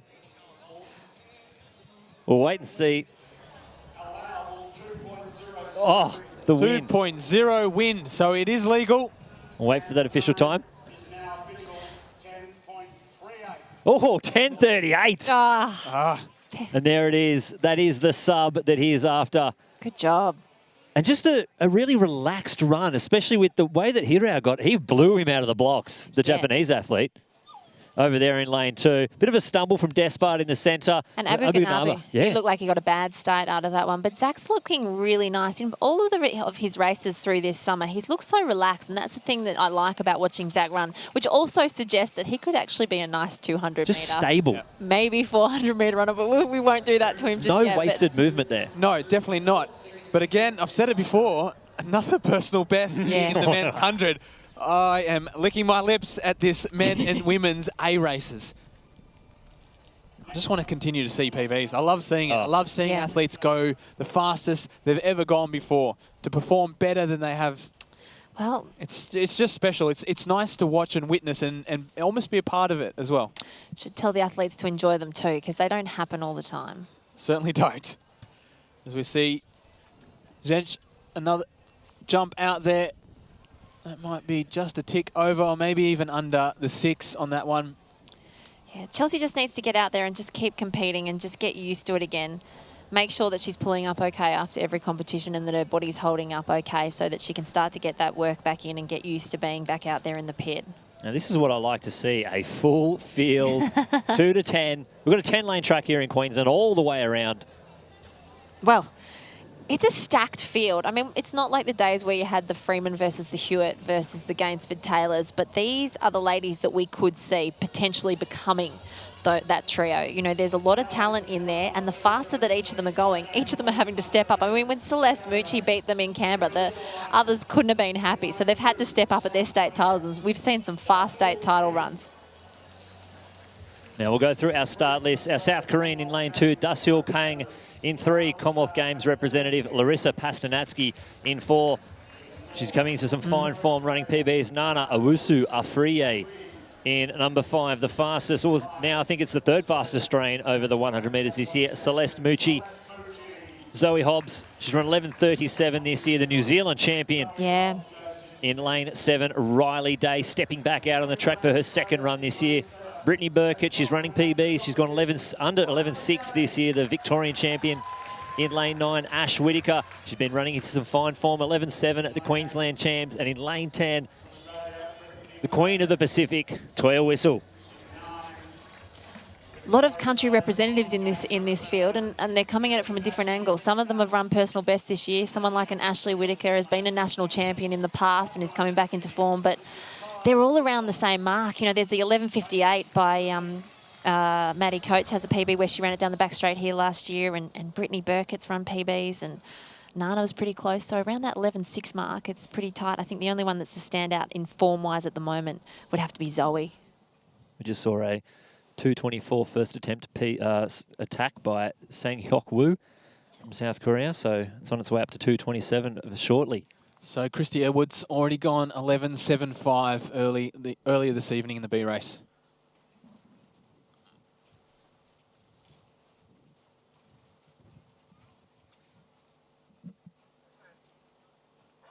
Oh, clean start there. Owusu Afriye getting an absolute blinder, pulling away from the field. Hobbs needs to chase her down. She is, though. Owusu Afriye holding on, but here comes Hobbs. Riley Day coming late, but Zoe Hobbs, the New Zealander, she'll take the win there. Very close to her best. Riley Day closing late from the blinder that Owusu Afriye had. But Zoe Hobbs, all class, later stages, and that could be one of her fastest times she's done. Oh, the wind, unfortunately, 2.3. We need you to settle down, wind, all right? Just take it down a notch. But what a start from Owusu Afriye. What a start. Didn't she get a blinder? I mean, she ran her personal best at the state title. She was 11.64, so she'd be looking to go under that. I mean, I know it's windy, but it was still a beautiful run. I think she was a bit shocked that she was out there by so much. Look at this start. She's 3rd from the right.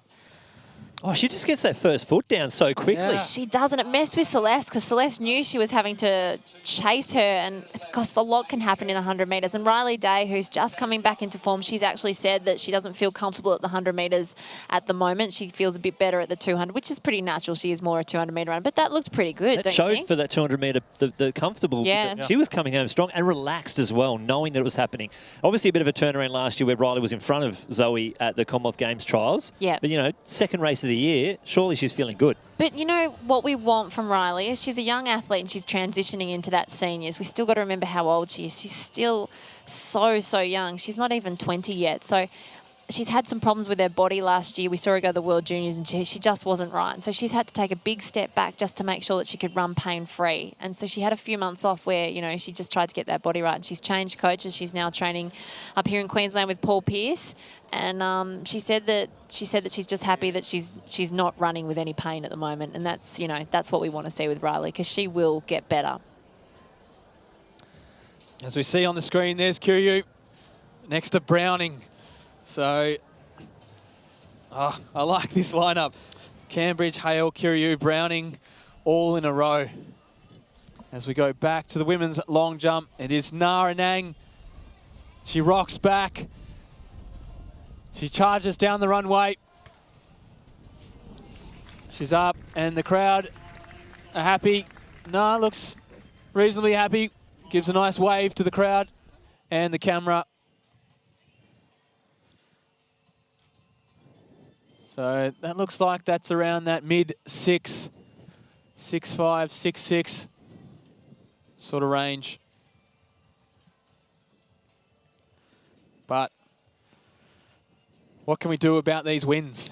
Well, to be honest, if it's a 2.3 and they run 9.9, I don't care. Yeah, it's one of those things. It's a special thing to see anyone go sub 10, and wouldn't it be special tonight? Doesn't matter who it is. No. Oh, just give me a sub. Yeah. As we see Brooke, beginner run up here, the women's long jump. So good speed. She's getting plenty of height on these ones. Obviously improved on her season's best of 6.72 last week at the Jandakot Airport Track Classic, up to 6.74. So she's grabbed herself another qualifier for Doha. With the inconsistent wind here, though, it does make life a little bit difficult. So we've got a full field here we've actually got an extra runner in lane 1, Daisuke Matsumoto. And in lane 2, Takuya Kawakami, the equal Japanese 60-metre record holder. Jake Doran in lane 3, the under-20 national record holder over the 100 metres. Asuka Cambridge in lane 4, silver medalist at the Rio Olympics in the 4x1. In lane 5, Jack Hale. He's not from Japan, but that's okay. He's run a PB last week. Unless he's not telling us something. Or maybe he might have changed the leaders, but we are not giving him up in that relay. 10.20 over in Perth to fix up his PB there. In lane 6, he ran 10.22 in the pre-meet, easing up Yoshihide Kiryu. In lane 7, it's Rowan Browning. His PB's on this track, 10.19 at the end of 2017. In lane 8, Kook Yong Kim, the South Korean Olympian, finalist of the World University Games. And in lane 9, your Queensland champion, the 2016 Australian champion, Alex Hartman over the 100. See Sang Hyok Woo. First attempt, 2.27. He is an all-talent, that athlete there. But this is going to be a ridiculous 100 metres.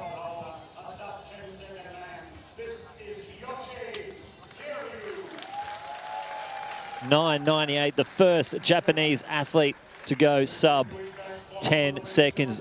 And what a battle it's been between these athletes in these races here. China versus Japan, trying to get the fastest sprints.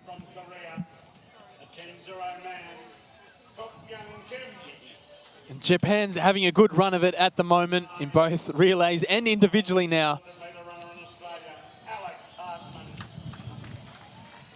And the big thing that I'm liking about world athletics at the moment is we're seeing more countries starting to perform and dominate different events. Usually it was just a handful of countries that were always winning everything. Now there's just a variation of plenty. It's good to see. Yeah, 100% right. Loving seeing those relay medalists.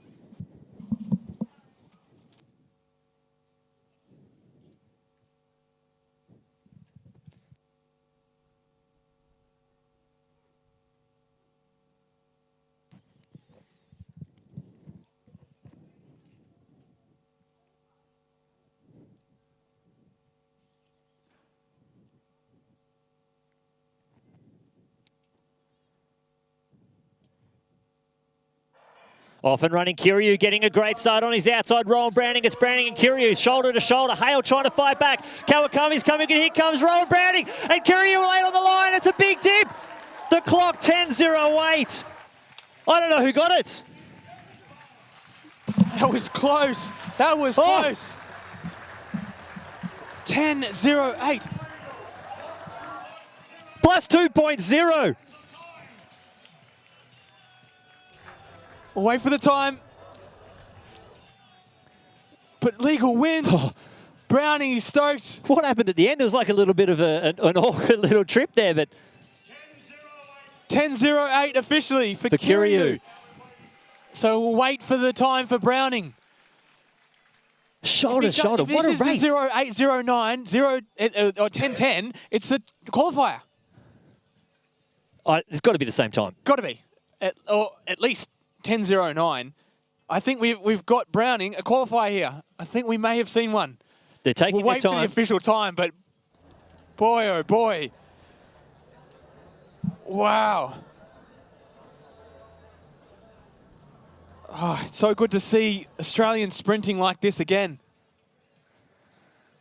Those photo finish judges, Yeah. it's a stressful job. It is. Obviously, we're so close on the line, so they want to make sure that they can get the image right, make sure they can pick the time. I can confirm the time of the Australian Rowan Browning in second place. A personal best of 10:08. 10:08. He's done it. 10:08 Doha qualifier, the equal fastest time by an Australian in Australia. Do you know where the other one was done? Ladies Over and there. gentlemen, Over there. Rowan Browning By has Josh just Ross. qualified for the World Championships. You've got to tell us, you've got to be happy. Yeah, so happy. So, I mean, came out tonight, conditions were beautiful. Brisbane's got to be my favourite track. I ran a PB here, first run of the season last year, and again this year. So I'm going to come out here every year. Well, you said it was your first 100 metres of the season. I mean, you've run a 400 metres, you ran a 200 metres last weekend. Were you expecting to run that fast this early in the season, first race? I mean, I was always hoping. Training had been going great. I was confident. The thing was, I've been chatting a lot of shit to Jack Hale online, so if I didn't, I was going to be in all sorts of strife. Well, I think Jack's run pretty fast as well. Well, we've got to get off the track because there's another race coming. But ladies and gentlemen, please put your hands together for Rowan Browning.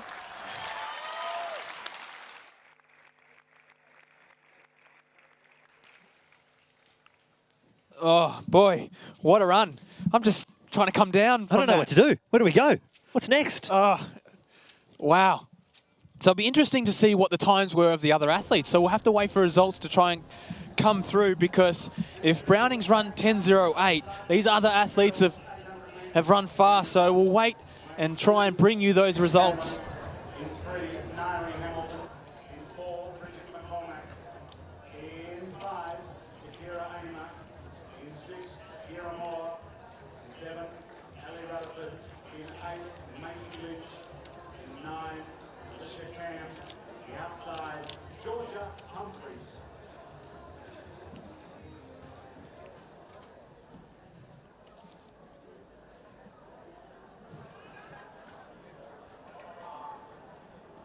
So women's 8 here, and they're off and running. So field of 10, sorry, 9 in this one. So we see the athletes go through the first 100 metres. But we're back to the women's long jump. Na Nang, she wants something big. What has she got? Always, forever smiling.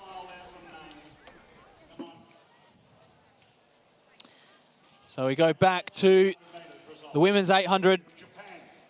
It is Rutherford off the front at the moment. Ayma sitting in just behind her, as is Humphreys and also Hamilton. So they're the top 4 at the moment as they come into the straight for the first time.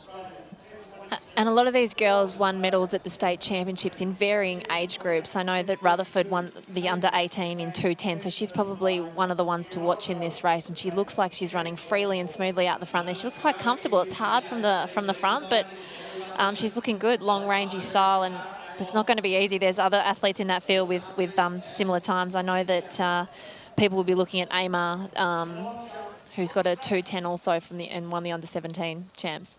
So we cut back to the women's long jump. Stratton. She gets another one out there. Both Nah and Stratton consistent with that 6'5", 6'6". As we go back, it is Amar. She starts to make a move now. She's gone past Rutherford, who led the field for the majority of this race so far. But there's a pack of three that have formed now. But it's Amar. She's leading them, 150 metres to go. Humphries is there. Also Hamilton. So they're the top three as they come into the straight. Rutherford tries to go up to the shoulder of Amar. Amar still holding, but here comes Rutherford. Also Hamilton starts to make a move. But Rutherford, she goes back to the lead where she was for the majority of this race, and she'll take the win. 2:10.93 unofficial on the BLK clock. Hamilton. Gamlin. Sorry, Gamlin. Yep. What lovely run by those three out the front. They were really tough. They gutsed it out in that first lap. I was super impressed with how Rutherford made sure that when the pace sort of slowed down a little bit, she went to the front and kept it honest. So as we go back to the men's high jump, this is Wu. Oh, so close on that one. So very close. So unfortunately, that'll be the end of his night. But we do have the results through in the men's 100 metres. So obviously Browning, we saw 10.08 with a 2.0 win. So these times are legal. I'm still seriously coming off that high. That was sensational. Here they are. Look at that. Jack Hale, PB for Hale. Yeah. Takuya Kawakami, that's actually a PB. He came in with a 10.30. Alex Harmon, 10.27. He hasn't PB'd since 2016. Jake Doran, 10.32, one of his fastest times this year. Cook Young Kim, 32. Cambridge, 35. Miyamoto, 44. But let's talk about some of the things that Rowan Browning is doing to men's sprinting for our country. Like, you're taking 10.08. I mean, we can start talking sub-10 almost. He's still a youngster. And what he did at the Commonwealth Games, he nearly made that final. And if he had made that final, he possibly would have, like the person who he was fighting with, Bronchies, was the person who then went on to go and get the silver medal. So we're talking about an athlete who has all class, and he gets put next to quality athletes, and he doesn't choke, he doesn't tense up, he stays relaxed, and he delivers. It's lucky that Rowan Browning's got a lot of friends in competition management because they do tend to give out some pretty good lanes. But that's the thing. We saw him in the men's 400 in Sydney, and he led them to 360. That was ridiculous. Let's not discount that. And then he goes out and runs 20.7 in the 200 in Perth, and here he comes here and runs 10.08 in the men's 100. And to know where he is in his training at the moment, been doing a lot of speed endurance, obviously those niggles at the end of last year, but he's just getting into some form now. He's been working with his coach, Andrew Murphy, obviously one of Australia's greatest ever triple jumpers. And fast too, he's run 10.4. He has. Now, this is we just had our female junior 800 metres. This is the men's junior. 11 starters in this field right now. From the inside, Saxon Rose, Tom Dauncey, Kalani Lang, Will Van Dalen, Harrison Martinenko, Daniel Breeze, Will Chapman, Cattell Brennan, Dylan Devine, Blade Rose, and Will Morris. And this is what we want to see. This is all our under-20 athletes and juniors, all the way at under-15s, under-16s, getting out there together. It's almost like the champions of champions out here in these races. That looks like Blade Rose out in front at the moment with Martinenko. And just coming through there, Cattell Brennan through the last. But this is all the way down. We've got athletes here only 14 years old. So it's 14 to 19-year-old, these athletes out there. And it's just one of those things where it's a great experience because training cannot emulate what it's like to run a middle distance race out there in a championships. And having these guys who have just come off a state championship, they're in shape, ready to go. But it's a good lead into nationals for them, but it's also a great way for them to practice the tactics that they're probably going to have to employ in those national championships. Well, it's also that thing where, you know, when you're a junior, you seem to race the same people all the time. But when you're just thrown in the deep end like this with people you've never raced, you don't know how they race, it's a great experience because when you go to nationals, you've never seen these guys before. That's still Blade Rose, though, out in front. Harrison Martinenko, and that looks like Will Van Dalen tucking on the back there. Will Morris trying to chase back from fourth position there.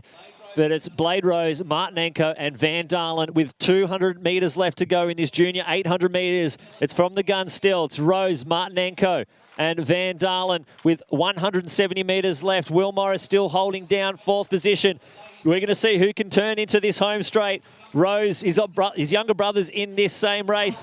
As he enters the home straight, they come out 3 wide, Martinenko and Van Dalen, but Blade Rose is gritting the teeth, he's holding on, he's fighting down this home straight. Martinenko's pulling really wide, but Blade Rose, he's going to hold on to this race and take the win there. Leaning into the bend, 1:53.91, your unofficial winning time. And hopefully they've pulled a few of these boys through for sub 2 minute 800 metres. But Blade Rose, from the gun, a brilliant run. And you can see him sprawled out on the track there in the red shorts. He definitely ran his heart out. It's a tough way to run from the front without a pacemaker, but what a gutsy effort. And it was nice to see him hold on because he did the work out there. That was amazing. That was a great run. It was a great run. He was probably more worried that his little brother was going to be coming up behind, so he didn't want anyone to pass him. You got to have family bragging rights, don't you? Yeah, you do. You need to. They were late additions.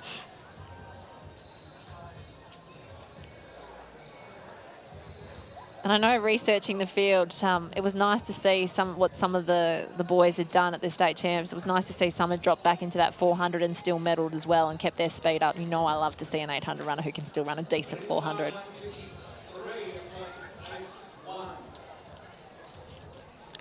So our timetable, whoever did this timetable, what a genius. Sorry. I tell you what. The self-adulation tonight is ridiculous. Honestly, I'm still coming off the Rowan Browning high. That was just an awesome men's 100 metres. It certainly delivered. So unfortunately, Josh Ralph failed the hammy test in the call room today. So after seeing the physio, unfortunately, we won't see him out there. But he was so good last week in Perth. You know, he actually he's in came shape. and apologised to me personally for not being able to run tonight. Oh, Like, look, mate, you've got nationals. And he's like, no, but I'm really sorry. You see Naranang. Oh, I think they might be getting the red flag. No, you can hear the groans of the crowd here. But it's literally just back-to-back-to-back action for now. So with our timetable, we put the junior boys and girls to be in the call room at the same time as our senior 800-metre runners, just to give them a feeling of awesome. Of planning them. So it goes the junior girls, junior boys, and then your senior boys 800 metres. And just give them a chance to see how they act in these older races. So the pace at the moment, they're aiming for 51 seconds. I've grabbed a young fella who won one of the pre-meet 400s, Tiger Hooper, on the outside. So let's see what he can roll out.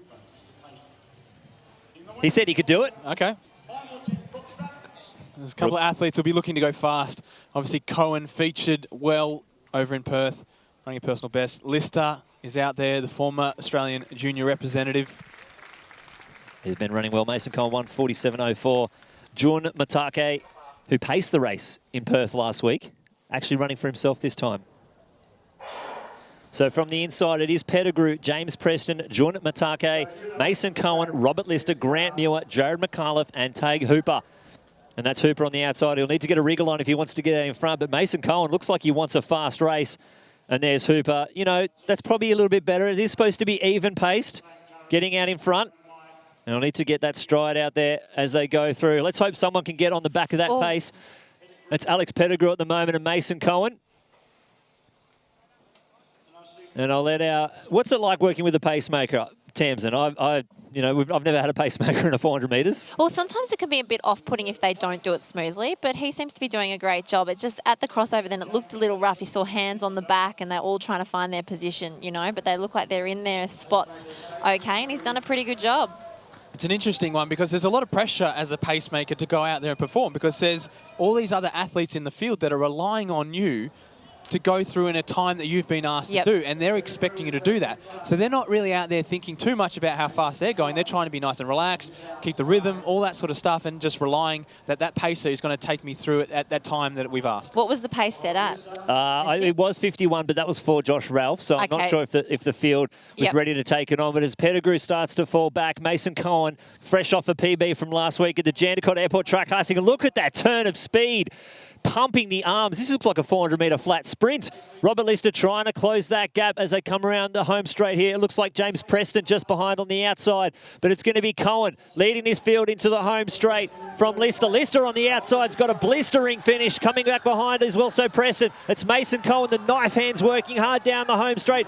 Lister grinding his way down. We're going to see who can take this win here. It's going to be Cohen there. 1:49.39, just holding on for the win. Well, it's an interesting race because when the pacer went out, it looked like Cohen wanted to take the lead. He went out quite fast and smooth. He was probably used to the pace off last week's race. But then when the pacer sort of slotted in, he looked like he sat back a little bit. So maybe he wanted to practice that kick home, which, as we saw in the Nationals last year, some of those races you need to make sure that you were finishing quick. So they might be trialling a few things before Nationals next week. But it was a great run. He held on really well, especially to back up after such a fantastic race last week where he finished 5th in 1:47.0. So he's getting very close to his personal best territory. Exactly. And one of those things is that when you go out fairly strong like that and you hit the back straight and you slow down and you drop that pace, that affects you at the end of a race. Oh, definitely. And that's where the pacer sometimes can not actually be a help, because if you negative split, you go out too fast and then they put the brakes on in that second 200, then you have to go again. That makes an 8 quite hard. Surging in an 800 is not easy. No, it's not.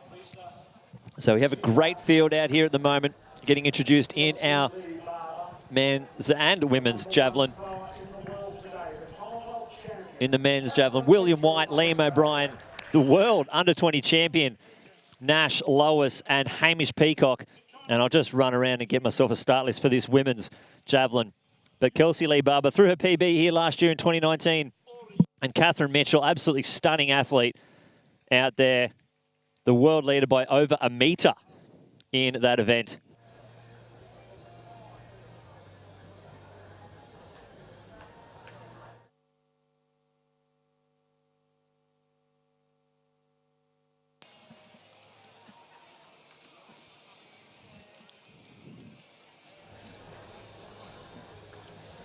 And you can see behind the cage, the women's 1,500 metre runners are on that start line.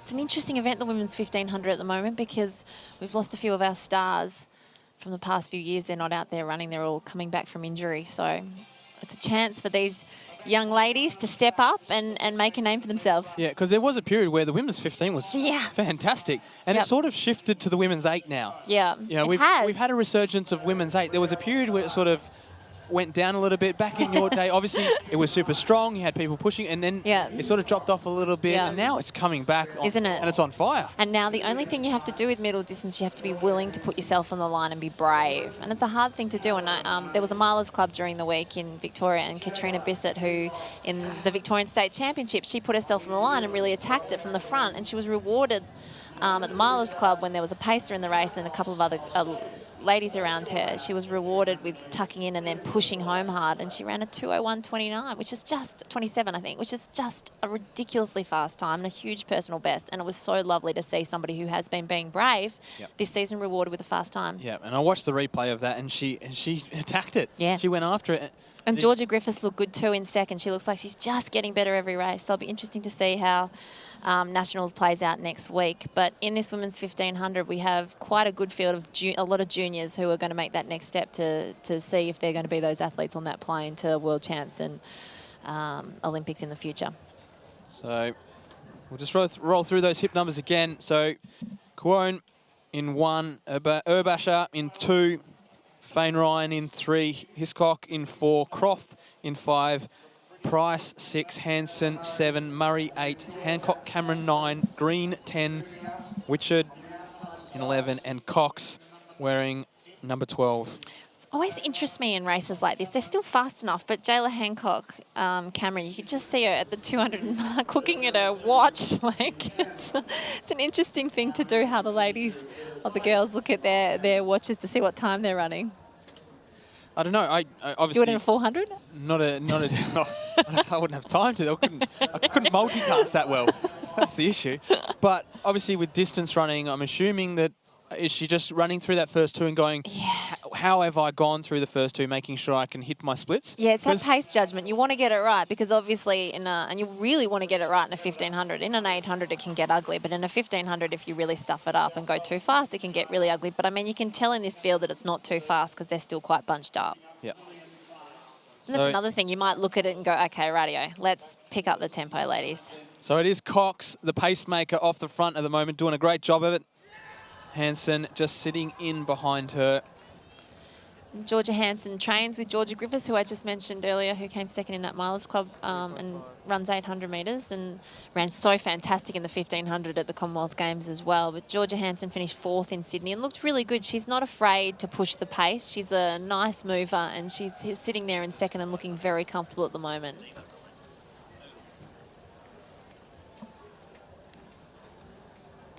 I think one to watch this season should be Madeline Murray. She's been the one who's been attacking the races and running quite well. She won Sydney.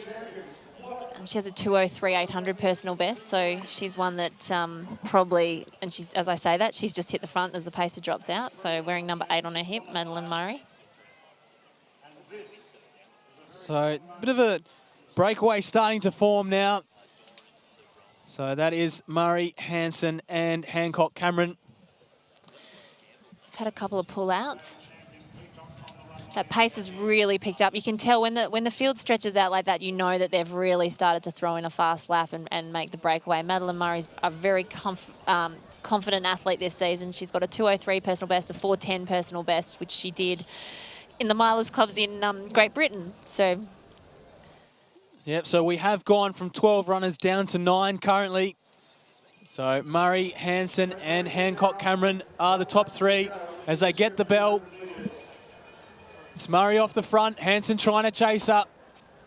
and this is the point where Hansen has been losing the battle. She sticks with them to the last lap and she's just been losing contact in this last lap. But Madeline Murray is a little bit older than her, and so she's just probably got a little bit more strength on her.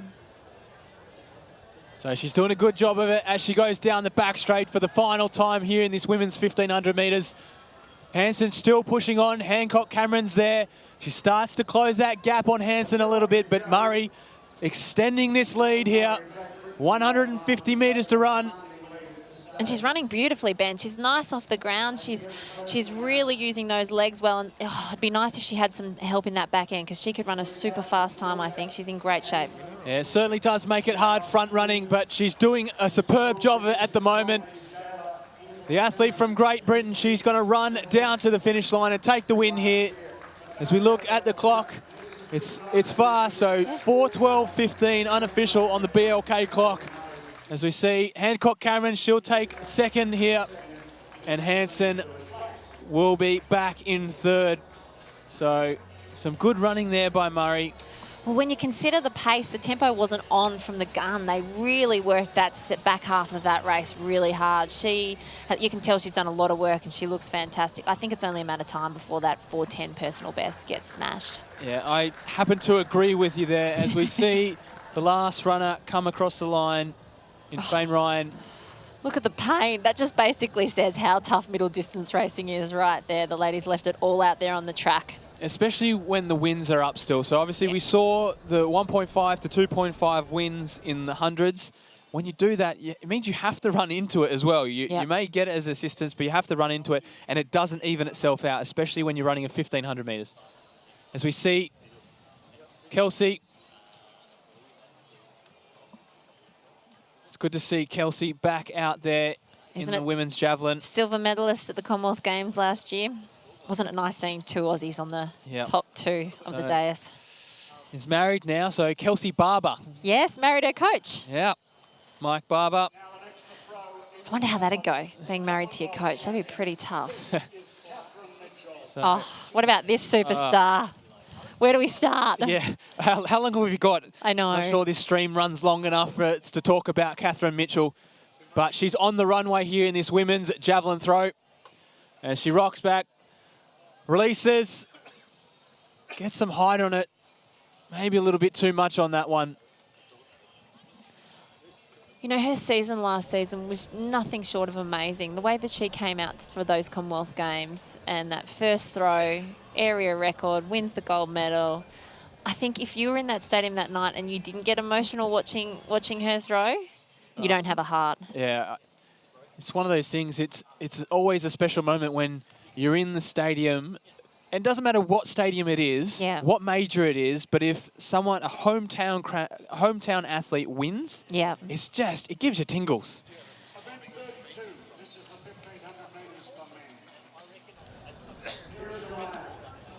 Now here's a big event coming up. There's obviously a lot of interest in this race around the athlete who ran super fast in that men's 800 last week, Luke Matthews. We did ask him what event he was going to focus on this year, whether it would just be the 800, and he sort of said no comment, move on to the next question. So I think it's one of those things where we'll probably see what shape he's in both events. So everyone's going to be watching to see Luke Matthews, the athlete we're talking about, obviously, see how he goes in this 1500. But isn't he just one of those athletes that we've got at the moment that's just an absolute star? He's a great technician in the middle distance races. He just knows where to be at the right time. He knows how to win them. And that race last week, first 800 of the season, and he comes out with a 1:45.4 qualifier for the world champs. See you later. Yeah. I mean, that's not easy. I mean, that's a ridiculously fast time. And I think last year, if he hadn't have got injured when he went over to America, we probably would have seen him pushing for that Aussie record as well as Joey Deng. So, it's so exciting. The way the race unfolded, it was impressive to run that fast under those circumstances. Yeah. Because it's not easy when you have a pacer go out and people running. There he is in the St. Kevin's Guernsey that he likes to run, and he's just flicked off his hip number, so he's the athlete with the blue tights in third at the moment. So we'll run through the lineup with by a hip number. So Gibson with 1, Dutton 2, Buden 3, Walters 4, Press 5, Davies 6, Luke Matthews there in 7, Fogg 8, McLennan in 9, Groh in 10, Rankin 11, Stitt in 12, McAfee 13 and Cobb in 14. So a large field here. So we see the pacemakers on the outside. Cobb dragging this field. So the train has developed. They're strung out here in this men's 1500 metres. A little different to the women's. A packed form. Yeah, just look at the clock. He was wanting 57, so 1:54. Pace, and I think he hit it about 58, so he might look to pick up this tempo, which may not be the way that would be smooth for a 1500. Probably rather go that 56 and then drop it to 58, but it was pretty close. So we'll see how this race unfolds. So Cobb doing the duties off the front at the moment. He's doing a good job. Matthews sitting there in third, and the train of athletes just littered behind him. So we see him come onto the front straight again. Now, Luke, we forget about his 1500. He's a 3:35 1500 metre runner, which is not shabby. And he's an athlete who's been to the Olympics in the 1500 metres, and he also made the Commonwealth Games final over this event last year. We do... he looked a little bit unbalanced there when he stepped on the inside railing, but that's just probably because the pace is pretty relaxed for him. So sometimes when it is relaxed, you lose a little bit of concentration, but... looks like he refocused and he didn't do any damage. We just want him to be careful of his ankles because obviously he rolled his ankle doing something similar over in America. Yeah, we definitely don't want to see that. We see Cobb move off the track. So now it's just 2 athletes off the front of the field at the moment. One of those being Luke Matthews with that superb run over the 800 metres in Perth last week. As we see him move to the front now, he's had enough. He wants to start to dictate this pace, increase it. He's after a time, so it's going to be solo from here on for Matthews. He starts to open up a large gap over the rest of this field, so he's definitely quickened the pace. So 2:42, if he can go sub 60, he could be on for a pretty quick time here. So as he goes on to the back straight, he will negotiate the headwind. It's been around that 2.5 all night, except for the Browning 100 where it was 2.0, and didn't we celebrate that? But Matthews still strong down the back straight. 200 to run. He's opened up a gap of about 40 metres over the rest of the field. He's still looking strong. This is going to be quick. We could see a sub 3:40 here as he comes onto the front straight. 90 metres to run, 70 metres to run. He's grimacing, he's digging deep. We're looking at the clock. Can he get under the 3:40? He's going to be close. Oh. Just misses it. 3:40.52 unofficial on the BLK clock. What a great run, though. I mean, he had to do a lot of that solo. He knew that he had the Pacers had their work cut out to hit the targets that he was after, but I thought that they put in a really gutsy effort, and you could tell that they were really leaving everything out there just to help Luke out. So 340, not a bad run there. Obviously had to do all the work from 600 out. It's hard to do, especially running into headwinds. Lonely out the front, but quality athlete in Matthews.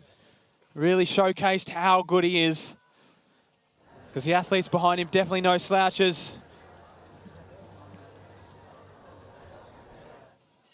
As we go to the men's javelin, and his Peacock on the runway. So there's been some big throws already. We've seen an 81. What are we going to see from Hamish Peacock, the Tasmanian?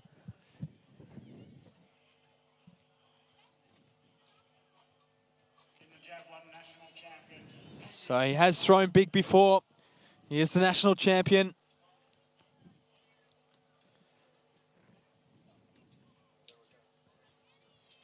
What can Peacock produce here in round 2? The men's javelin. Releases. Doesn't look too bad. Just sort of dropped a whale on it.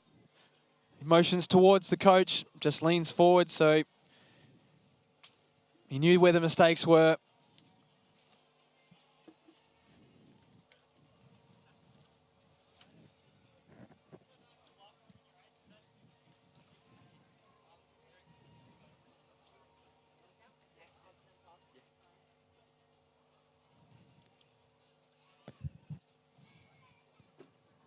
Miashta now in this combined men's and women's. Oh, just getting them. Yeah, red flag, unfortunately, there. Throwing it a little bit out to the side.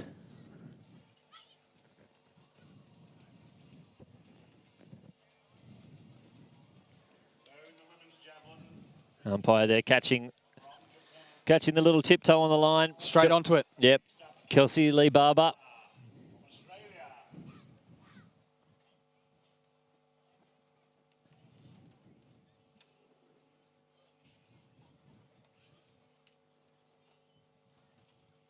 Through her PB here on the 28th of March.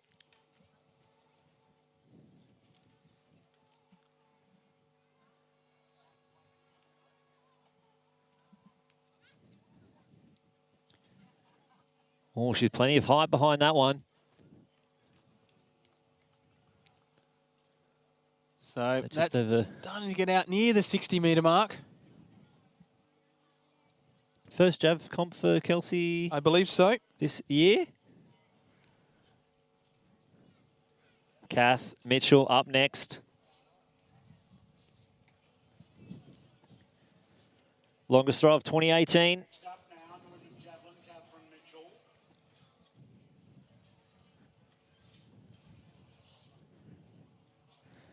We said the longest throw of 2018. I think all of that was done by March or by April from the Com Games. Didn't see her compete afterwards. Yeah. Had 3 of the 5 longest throws of the year, all by April.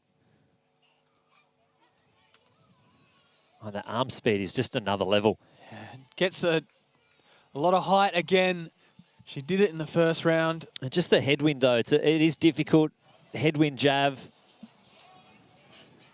So some throw better into it, some don't, and it's just one of those things. That's the thing. It's such a personal thing for javelin throwers, depending on the way you throw and the technique that you have. Some love the headwind.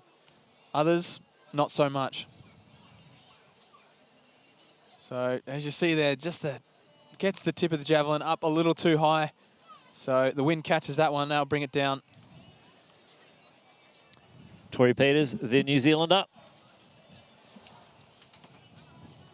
Letting rip out the back there. Yeah, I don't think they're enjoying this headwind at the moment. No, it's tough. Like you can just see from the whole field, they're just struggling a little bit with the conditions. But like we said before, with the high jump, with the discus, it's one of those things in track and field. We're in an outdoor sport, and so when you get to a major championship, you just have to keep practicing in all conditions and just know that when you come to the champs, if you do get a massive headwind, you've worked out how you throw best into it. But it's also one of those events, javelin, where it's confidence and it's feeling, and so it's early in the season, so some of the ladies may just be a little bit just trying to find their groove. But you look at Liam O'Brien threw a first time over the 80-metre mark by a long way. His PB was 79.30, which he did this year, and he's gone almost 2 metres. So sometimes the conditions just work for other people. Well, and javelin's a weird one. Through the history of javelin, a lot of the times what the men like, the women don't, and vice versa. It's just one of those interesting events. I know Kim Mickle did enjoy a headwind in her javelin. Yes. As well. I've seen her, the rest of the field, throw 55s, and Kim just launch it out there over 60. Oh, she was a tough cookie, wasn't she, though? Like, I reckon Kim would have been fine in any conditions. she just let it rip, no matter what. She always looked like she was just happy to be out there, having a throw. Definitely miss her out there on the runway. Now let's go through our field here for the men's long jump. And as I go through our 10 starters, Kaike Azuma, Daiki Oda, Joshua Cowley, Shemaya James, Mizuki Matsubara, Chan Mingtai, Hibiki Tsuha, Henry Smith, Christopher Matrevsky, and Darcy Roper. Tamsin steps out, and I'm joined by local athlete now, Henry Frame. Welcome, Henry, to the live stream. Thank you, Lynchy. Appreciate it. Now, we don't see you out there tonight, do we? You're on the other side of the camera. So what's the issue that's keeping you out at the moment? Made a little setback with the hamstring about a week and a half ago. The plan was always to jump here and then to back up and do nationals, and unfortunately just a little setback, and we'll have to have another go down the line. That's all right. So is nationals still looking okay? No. No, okay, that's all right. Heard it here first with a hot scoop. Yeah. That's all right. It is probably one of the longest seasons. Yeah, correct. Yeah. And it's not worth risking something this early in the year with World Champs so late in the year. Yeah, that's fair enough. It's a long game, and obviously World Championships aren't won in April. They're probably built now, but they're certainly not going to win the title right now. Yeah, correct. And, these young boys are really bringing the lava, as you'd say. So They certainly are. I don't know what I started, but yeah. Maybe I'm safer here on the sidelines, No, well, fingers crossed they can utilise these tailwinds out here tonight. We've seen some very handy 2.0s out there, and we saw Brooke get her season's best, 674, out there tonight. Yeah, the ladies were jumping well. Both Brooke and Na were jumping consistently, and I think we'll see the same thing from the guys. I'm really particularly excited to see my namesake Henry Smith go again after he missed out on jumping in Perth last week. Yeah, so hopefully he can get back up amongst it. Obviously, all the talk's been Darcy. Yeah. Even Matrevsky's been left behind. He's the two-time champ. Yeah, I think the dark horse is Smithy tonight to give Darcy a run for his money, and we'll see what Chris can do as well. Yeah, well, like straight off that 8.06, he had the legal lead for till Darcy jumped that 8.13. And it's good to see Darcy finally back out there in those big jumps. When you jump 8.01 as a 17-year-old, they throw a bit of pressure on you. He's still only 21. Yeah, no, it's crazy. All three of them are pretty young, and to all be over 8 metres, with Chris now sitting, I guess, third with the 8.01, inter-squad rivalry. It's a pretty impressive squad. So here's Nash Lois on the runway in this javelin.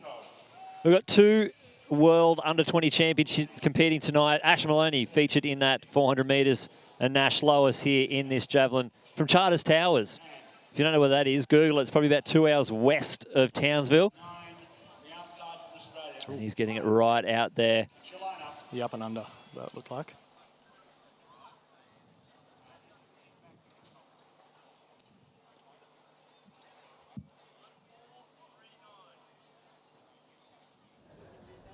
So on the field there, it's our B race. This men's 200 metres. This will be a B race for the men and the women. And let's see how these conditions fare now. Really hasn't settled down, the wind. No, it hasn't. We're hoping it would, especially for the distance races, but these 200 runners won't mind it too much, especially when they hit that straight.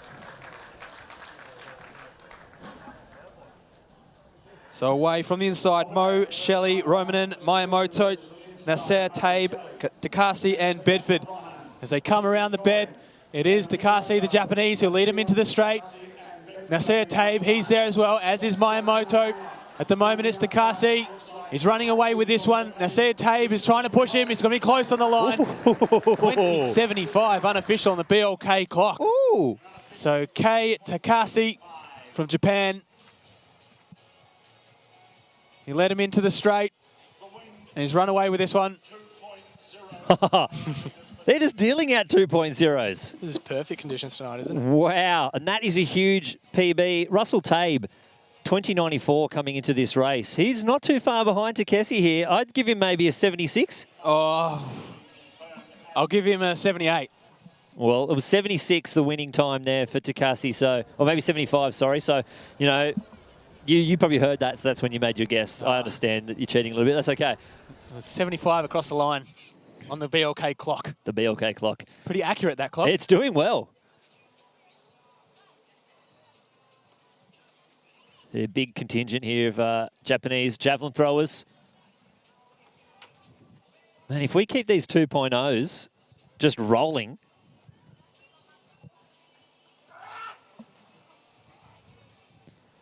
this is Hamish Peacock. This is his third round throw. Now, a lot of the javelins out there were actually the javelins used at the Commonwealth Games. So not only did we get legacy equipment in the form of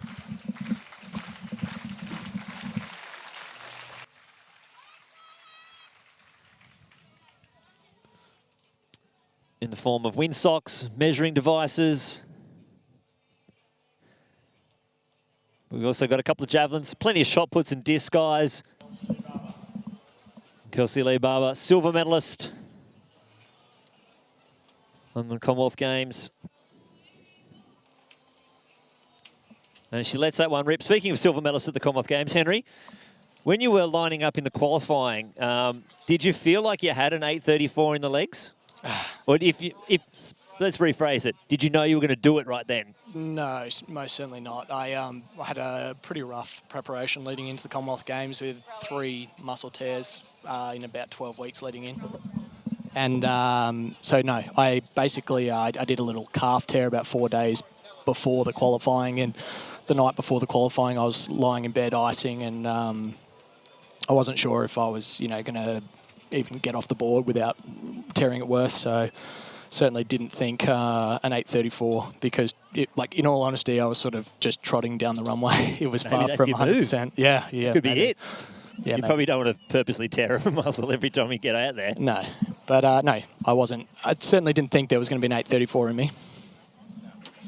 No, and then to back it up with a 33 the next day. Or is it 2 days or next day? No, it was the next day. Next day. Yeah, I honestly, you couldn't imagine the difference in feeling for 1 centimetre in distance. The qualifying round was, I was floating down the runway and floating through the air and felt like, if I'd had a couple more attempts, I could have pushed it a lot further. And then the final, I was like dying in the legs, running down the runway, like I was straining, and it was horrible. So the 8:33 I was stoked with. The 8:34 I was obviously stoked with, but I was also like, what have I left out there? What have I left out there on the track?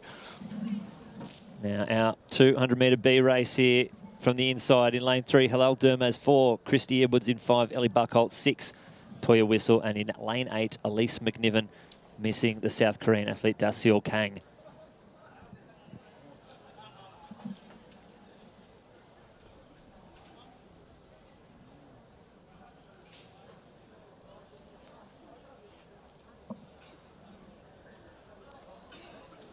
So clean start inside again. It's Dermaz, Edwards, Buckholz, Whistle, and McNiven. We saw Christy Edwards win the B race 100 metres. Sorry, the B race 100 metres at 11:75, and she's going to lead this field into the home straight on the inside. It's Dermaz outside, Buckholz and Whistle fighting hard. But Christy Edwards is looking strong. Buckholz really fighting hard over those later stages, but Edwards is going to take the win here in this B race 200 metres, 23:76. I think that's another PB. She might have gone back-to-back PBs here and back-to-back wins in the B race. See what that wind was. 1.5. What a night for sprinting it is. Sometimes when it's a night for sprinting, it's not always a night for distance running, and I think that's probably shown here.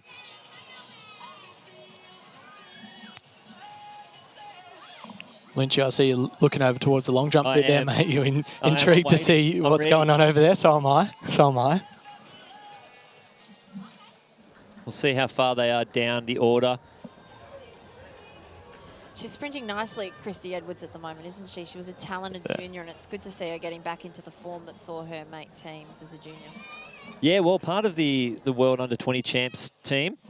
You see Maury here in this javelin. Round 3 still.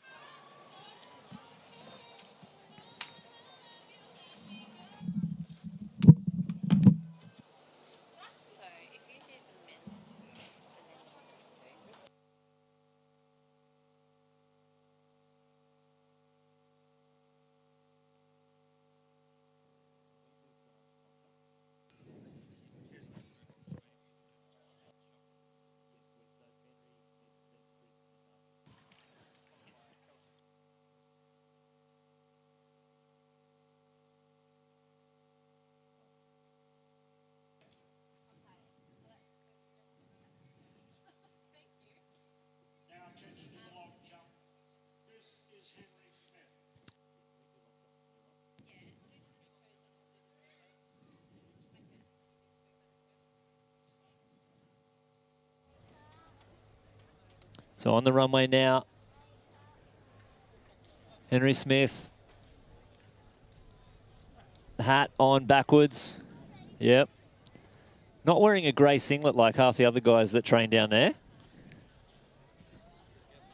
Yeah, it seems to be the trend, doesn't it? That wind's looking a little still. Not quite as strong as it has been, so we'll see what he comes up with here. You can see he's going through his pre-jump routine. You can see just the deep breaths, and he's probably running through a few cues in his head before he starts off down the runway. And then obviously there gets the crowd involved to try and build up the adrenaline, and then off he goes.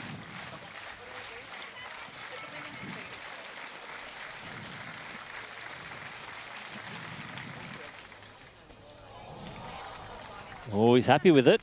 Yeah, it's a that's a preemptive. Decent opener. Little sand throw out there. Not sure if the wing gauge operator down the end's using. Oh, he didn't like it. No, he blew that one off. I was going to say, I'm calling maybe high 780s, maybe low 790s. Hard to tell on the angle though. No, and he's jumped out. If you notice the yellow strip down the side, that's called an opto jump. Henry, can you explain? I personally don't want to explain it. Right, so it's a sports science device. Basically, it picks up your foot contacts, the time you spend on the ground. You can also pick up your velocity, your running velocity, as an alternative way to measure it compared to laser. It's extremely expensive. It's extremely finicky. It often doesn't work. But yeah, it can give you some good data on speeds and, I guess, muscle stiffness of your foot contacts. Yep, so it's an exciting thing. Obviously, these guys have been here since 3 o'clock this afternoon to set it up. Yeah. And we had to specifically choose this pit because if we set it up and then we're like, oh, actually, we're going down the other way. Yeah, we've had many training sessions where it's set up and then it starts to sprinkle rain, or we decide the wind's changed, and yeah, they spend another hour packing it up, basically. Yep, time to change the wampa and everything. So, Henry Smith, 7 metres 73. There you go. I've overstated his first jump. 773 legal win. So Matrevsky up next. They've gone the blue this week, so it's working their way through the rainbow. Yeah, true. Darcy's also got the blue, hasn't he? There's been some big talk by Chris on Instagram today, or social media. Seems to be a bit of banter between the training partners, between Darcy and Chris. There was a little bit of chat thrown around. We'll see what he's got, if he can back it up. Well, Darcy is feeling confident. Yeah. I don't think you'll like that one. Just probably a little bit flat off the takeoff. He's just towing into the board. A little bit of deceleration on the last 2 strides and towing into the board. And when you go in toe first, it makes it very hard to get any height. You need a heel toe contact to get the height, and that's why you see him over-rotate and fall forward in the landing. Yep. I'm glad you're here, because I was going to say the same thing, but you know I didn't want to butt in there. Yeah, that's fair.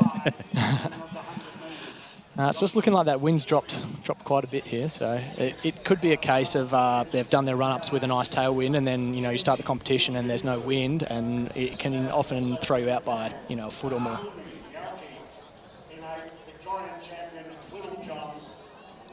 Now we do have our athletes in this 200 metres Sho Kitagawa, Alex Hartman, Yoshihide Kiryu's back out there.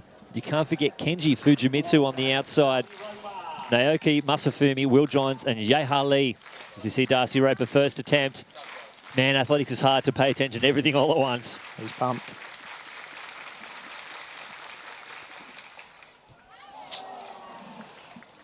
Looked fast on the runway, but looked like he was going to be behind the board and then just threw the head back on that one. Yeah, 7:24 was Matrevsky's last attempt.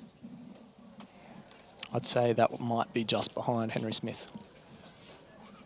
So we saw Hartman run 10:27, which was a PB. Yeah. Kiryu 10:08. We'll see what these boys can do. And we know Hartman's much stronger over the later runs here. All the boys have doubled up their blocks out there. Obviously feeling pretty powerful and ready to rumble. But Kenji Fujimitsu is a 20.13 athlete. Yep, from Lucerne in 2015. But he's also a World Championship medalist from 2017 within the 4x1. So he's handy. He's getting on in years. We don't really like to call anyone old. He's my age, please. Come on. But he's not a spring chicken anymore, but that comes with surprised experience. he can still get out of bed. Stop it. It comes with experience. He's doing a non-impact event. Oh, the Try 200. being a jumper. Oh, yeah. Oh, Henry. Try being a former triple jumper turned long jumper in their late 20s. It's tough.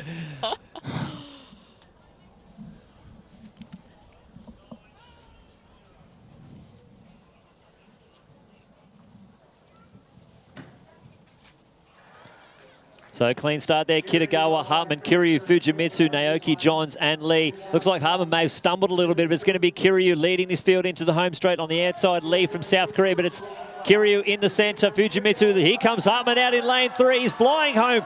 Kiryu's going to hold on, but Hartman's coming home really strong. Kiryu taking the win, switching off with a 20.4. I'm pretty sure that's close to his personal best. Yeah, it is actually. It's very close to his personal best. He's gone sub 10 in the 100, but he's 200 PB. I think he's 20:41, I think.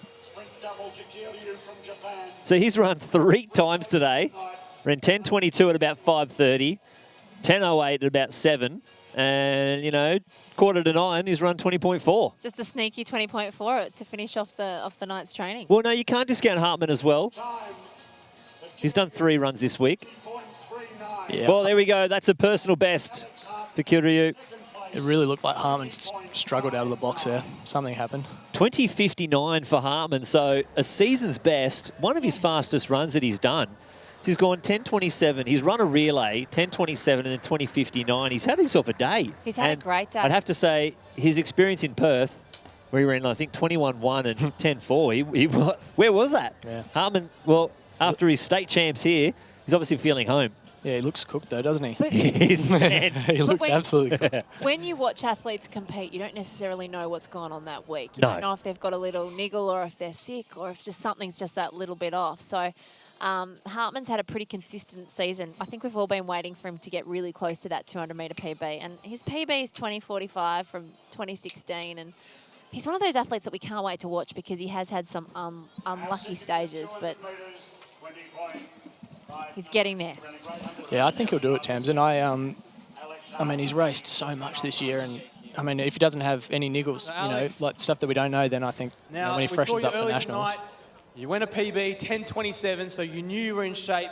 How were you feeling coming into this one? Confident, feeling really good. I thought after a PB after the 100, I might be able to pull some magic out here in the 2, but block slipped and it just wasn't meant to happen. You could quite visibly see from here, you stumble as you came out.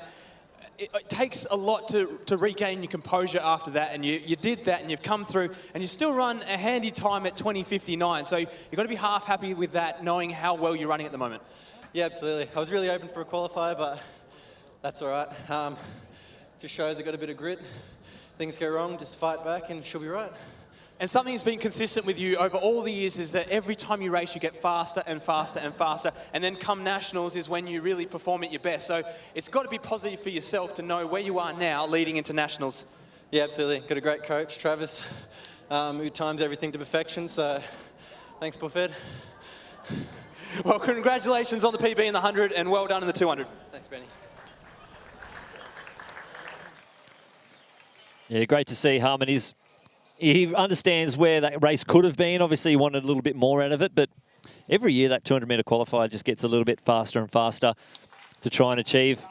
But he's got it in him, don't you reckon? He's so got it in him. I just, in 2016 when he came out and he qualified for that Olympics, and then his lead in where he ended up in hospital, sick, and had to then go to the Olympics. I like the way he goes about it. He never complains. He gets out there and he has a crack, and he's just one of those athletes that I think the good times are still ahead. Exactly. So next up on the track, it is your women's 200 metres in lane 2. Commonwealth Games semi-finalist Larissa Pastanatsky. In lane 3, Jessica Thornton. She won the 200 at the state champs for New South Wales. 2016 Rio Olympian Nana Owusu-Afriyie, the fastest Australian so far this year. In 5, Zoe Hobbs took the win at the ACT champs. Riley Day, 2018 national champion. Maddie Coates, also semi-finalist at the Com Games. Olivia Eaton from New Zealand. And on the outside, Andrea Thompson, who featured in the long jump earlier. So a field of 8. I'm really looking forward to seeing how Jess Thornton goes in this, Lynchy. She was interesting at the state champs. Her 400 wasn't so good, but I love the way she was able to bounce back. It shows such great mental toughness that she came back and she nearly ran a personal best in her 200. She's in shape for the twos, and I'm looking forward to seeing how she goes here against, well, it's a classy field. Well, after seeing the girls in the B race run 23.7, all these girls are capable of 23.2 or thereabouts. Yeah. So it'd be great to see if they can all get, maybe even the whole field under 23.5. Oh, stop it. I can dream.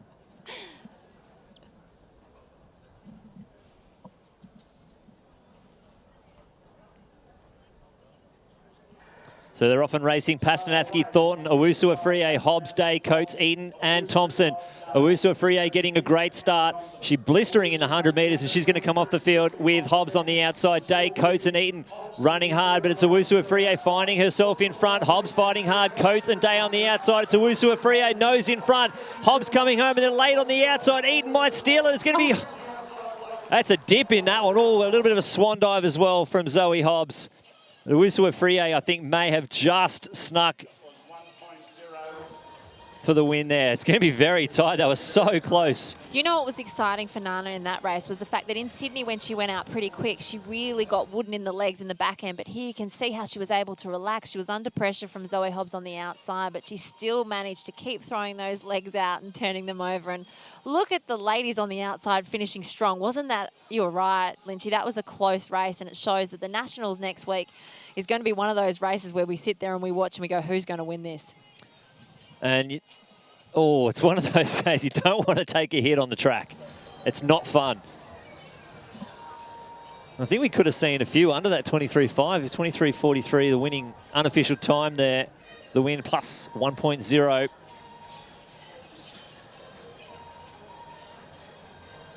We see our officials get out there, get those hurdles out. Caleb Houth-Brown in this shot put. Just getting it over that 16-metre mark. Now, I think from what we heard earlier, a 62-plus metre throw from Kelsey Lee Barber, surpassing the Doha qualifier of 61.50. So we've got ourselves another qualifier here in the Jav. She loves throwing out here, especially from this end. This is the end that she did her PB. What does that mean, that we need to have another one because it happens in twos? Another track classic? No. Yeah, could you do that for us? I don't think I've got time. No, another qualifier. I don't think we can squeeze another one in. No, I would take another qualifier. Threes. Hey? Yeah, don't they have any threes? We've had two. Where's Kim Mickle? Bring Kim We Mickle need to get her Bring out her there. back. We need maybe an 8.17 from these long jump boys. Maybe something over the 20s in the shot put. We've got some hurdles. We could see a 12.98 in those hurdles. Oh, wouldn't that be great? I'm looking forward to seeing the men's 110 hurdles. It's another race where we're looking at our Aussies and they're having proper ding-dong battles. That New South Wales State Championship 110-metre hurdle race was an absolute cracker. Oh, it was beautiful to watch. Courtney Hines, the fresh off his WA record. 18.41. You can see the wind really blowing a gale out there on the officials' flags. Now in the long jump, Henry Smith, looking for your support, is currently in second place. And opening a jump this season. Aiden Harvey into the circle, World Junior representative.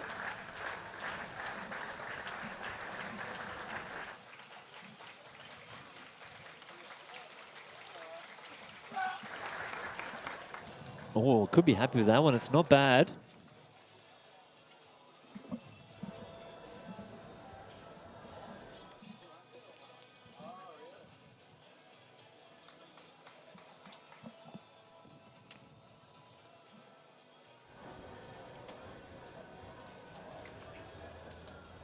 Birkenhead next up in the shot put. I won't throw him too far under the bus, but he competed on Thursday night in New Zealand. We were doing some airport run-ups, so pick him up.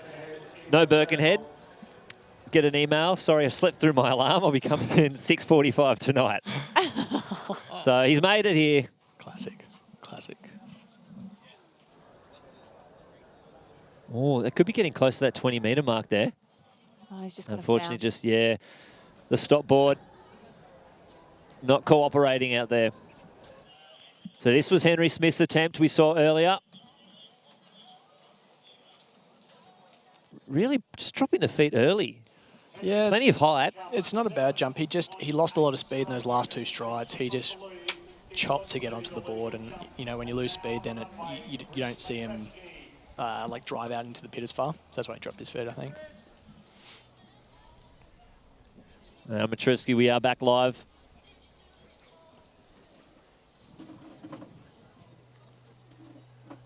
Ooh, way behind the board there. Yeah, not enjoying that one too much. Yeah, just looking at the wind socket, I mean, it does look like it's pretty much dropped off to Neil based on those last couple of sprint races as well. So, you know, they might just be adapting through these rounds of from the pre-competition tailwinds they had. Yeah, so the wind blowing you all the way down right onto the board is now, you know, leaving you a foot short. Yeah, and you know, training out here, I can vouch for the fact that often what you feel at the start of the runway is not what you get at the end of the runway. Yeah. So sometimes, you know, you will be looking at the wind socket and saying, oh, there's no wind. They might have a headwind at the start of the runway. And the people at the pit might be going, yeah, go now, there's a tailwind. So, you know, it's really just up to the athlete to, you know, basically go by what they feel out there. It's a bit of a skill, really. You can. It's a fine art. You can pick up almost exactly what a wind is. Well, every stadium is different too, with the way it's set up, with the way the stadiums are built, which way the wind comes in and how it goes out. So, would we get different wind on this runway than you would in the big stadium? Yeah, for sure. Obviously, probably a little bit dependent on which way the wind's coming from, but yeah, it definitely swells a lot on the main stadium here, and yeah, I mean, basically you just got to use your minute, which thankfully we have back this year. Got your minute? Yeah, we got our minute. We and I know you're quite vocal about that. Yep, I went on a Twitter rampage about that. Well, obviously IAAF were listening. Yeah, you know, I think I got 64 retweets or something. Oh, love it. Oh, that's a better jump. It's a better jump, and I think it was on the back of the board too. It's getting out at around the 8-metre mark, I think. I'm going to say good leg shoot. Would I be correct? Yeah. Oh, good. No, I feel like while I was out in the track, I've missed the long jump lesson. No. Oh, look, I'll give you one. Throw my 2 cents in there. Give you one. Oh, it's not 8. Is that what he said? I think he said, oh, it's an 8-0. Oh, it's an 8-0. Oh, damn. Lofty heights. Yeah. I'll see these days. Out of the pit quickly. Yeah. It's always a telltale sign when a jumper's jumped well, they get out of that pit so quick. As we see Aiden Harvey put the shot put. But unfortunately, the red flag there for Harvey. They're taking their sweet time to measure this long jump. Well, here, 8.07? 2, maybe. He's getting a round of applause, but it's not. Yeah. 8.02. So, you know. Oh, there's the crowd. There it is. Was that for the long jump? That was delayed, wasn't it? There it is. 8.04. 8.04. Well, okay. We heard 2. The board is saying 4. You get the 2 centimetre bump. It's either 8.02, 8.04, 8.20 or 8.40. We can confirm it's one of those 4. Oh, your choice, unless... Are they going to fix it up? Big thanks to St Rita's and Nudgee College for supplying us with our volunteers. Looking very nice in their blazers. There's one of our St Rita's girls on the shot put board. And also, obviously, to all our officials, too, out here, lending a hand. Now, our men's 110-metre hurdles. Anthony Tyrell Kuriki in lane 3. In 4, Nicholas Andrews, 12th fastest all time. In 5, Teo Kanai, the Japanese record holder. In lane 6, Com Games bronze medal, 2nd fastest Australian ever, Nicholas Huff. In 7, Jacob McCory, the 14th fastest all time.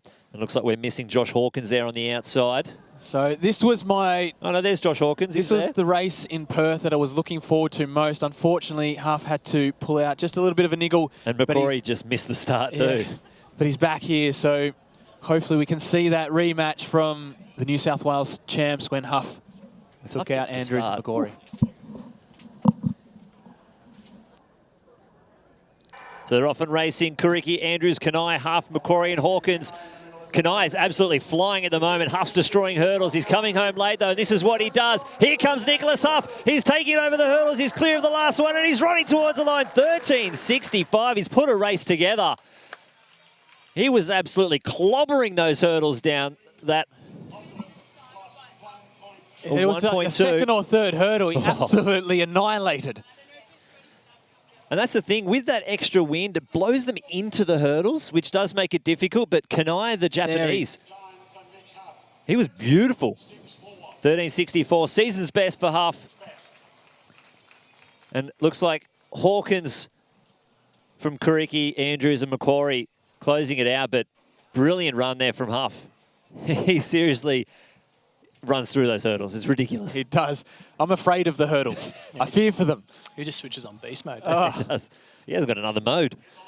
I do remember when they did change some of the rules for hurdles where, you know, you're not allowed to trail, so you can't put your leg around the hurdle.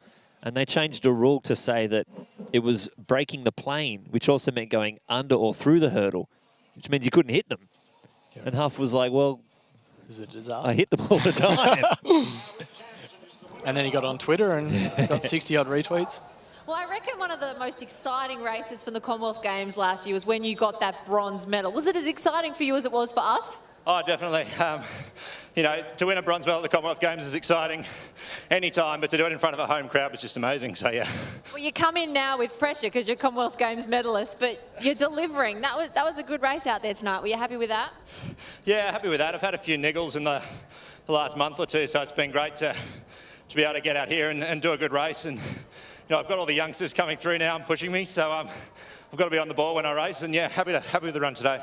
And on that, you know that your New South Wales champs race, it was a pretty close race. You're going into Nationals next week. That's a good confidence booster for Nationals? Yeah, it is. I wanted to have a good run tonight. That'll be my last race before Nationals, so I'll just rest up now, try and peak for Nationals and see what happens. And one last question. You obviously love the bling because you've got your Commonwealth Games medal. What's the goal for this year heading into the World Champs?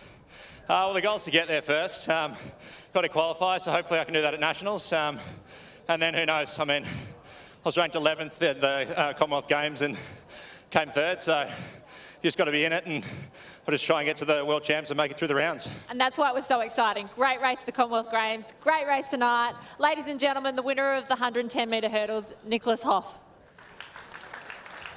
Yeah, 13.46, the qualifying mark, so he has gone under that a couple of times. When they release the Tokyo qualifier, he's pretty much got to break the Australian record to hit that one off.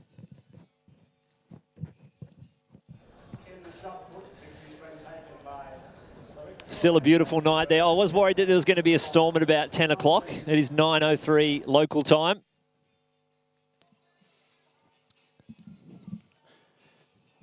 But it has held off. Well, on the radar earlier, just making sure it's staying away. So it looks fairly clear at the moment, which is good. So we see the officials just readjusting the hurdles for the women's race. So they'll make their way down from 106 down to 84 centimetres.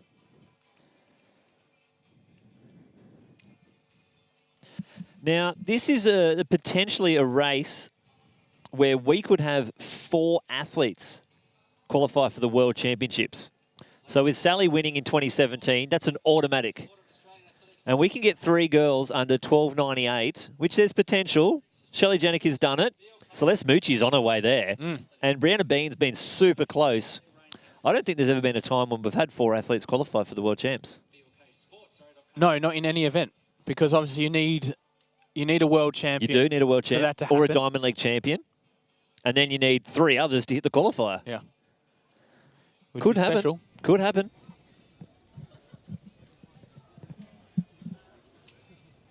Now on the runway, Chan Ming Tai from Hong Kong. There's a personal best of 8:12. Yes, he does. And he goes by Theo. Theo? Yes. All right, well. I assume that's just an English translation. Interesting sprint start there to his run-up. Ever thought of bringing that in, the 3-pointer? No, never have. I once asked Brian Rowe if I could request blocks for a long jump. I got a no pretty quickly.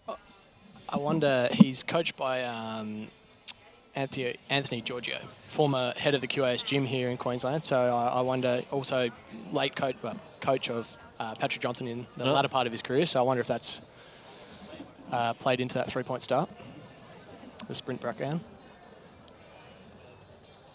So if you had to put a percentage on it, what percentage are you running down the runway in terms of a maximum speed?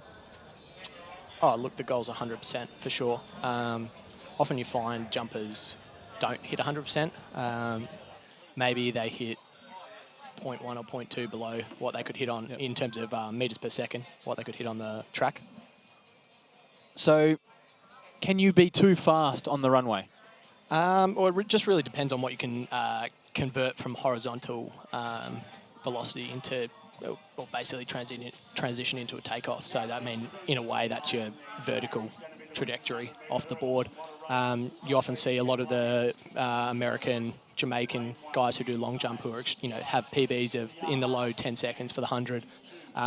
They jump quite flat or quite inconsistent, or they have troubles with their run up. That's just because they're turning over so fast. So, and then you see some of the Cubans have these long bounding run ups in the long and the triple jump, but they're just rock solid with their transition to the board. And you sort of think, how can guys running such different speeds jump, similar really far distances? Yeah. But basically, it's just what you convert. So, someone like me versus someone like Jeff Henderson, the Olympic champion, he's a 10.0 guy, I'm pretty sure, of the 100. And I'm probably a 10.6 at 10.7 at best. I have to get you out there. Yeah, so, and he's jumping, well, his PB is 20 centimetres further, so it's not a huge amount for how much speed difference there is. So, it just comes down to what you can convert. So it's a full field lineup here. See if we can get some of these girls sub 13. 12.98 Doha qualifier.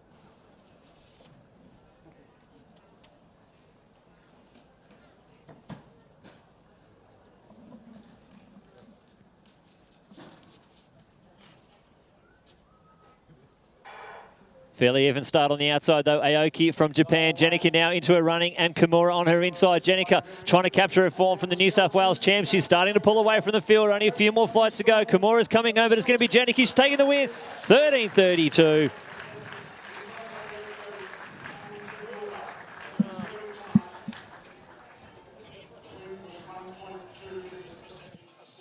The win plus 1.2. In that women's 100 metres hurdles. Jenica having a battle on the outside between Aoki and Kimura. Celeste Mucci coming home. Looks like Hannah Jones, Tadeo, Shaw and Clay. And then Kiriyama in 10. Closing out your full field there for the women's 100. 13.21, so a bit faster than what the clock read. Probably a third fastest this year, including the windy one in Sydney Track Classic. So she's fresh off her double at the New South Wales state titles, where she did the 100 flat and the 100 hurdles. So we see the Tasmanian Peacock really gets into it, throws the body. Or just not what he was after.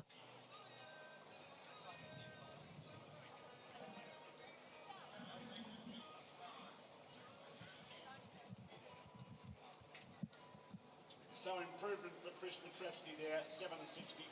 He's starting to find 7.65 for Matrevsky. We are able to record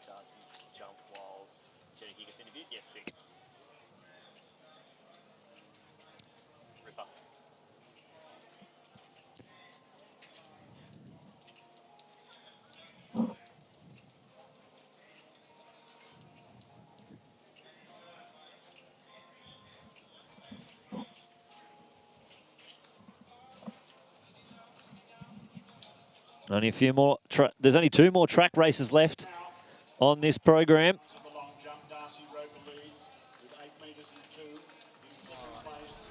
It's always nice when we finish off with there's still some field action going on. Yeah, the way it should be. Front and centre in front of the grandstand, and you know, it's what people come to see, so give the people what they want.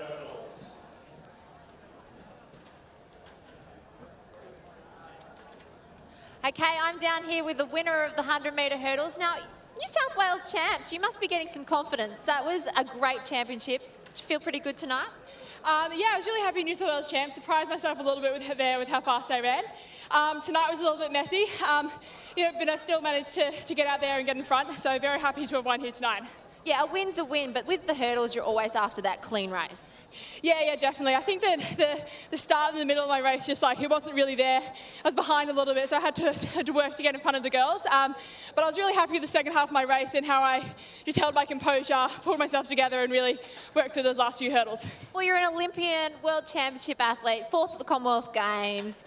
You'd be looking for that sub-13 second run again to get on the plane to Doha? Yeah, definitely. Honestly, for me, I sort of wrote off this domestic season a little bit in my brain. I had 3 months over the summer where I was working 40-hour weeks and tried to train during that. So, I wasn't really sure how the season was going to go, and so far it's far exceeded my expectations. So, very happy with how I'm running at the moment. Well, we love having you out there, and we think you're going pretty darn well. Well done, ladies and gentlemen, the winner of the 100 hurdles, Michelle Jenica.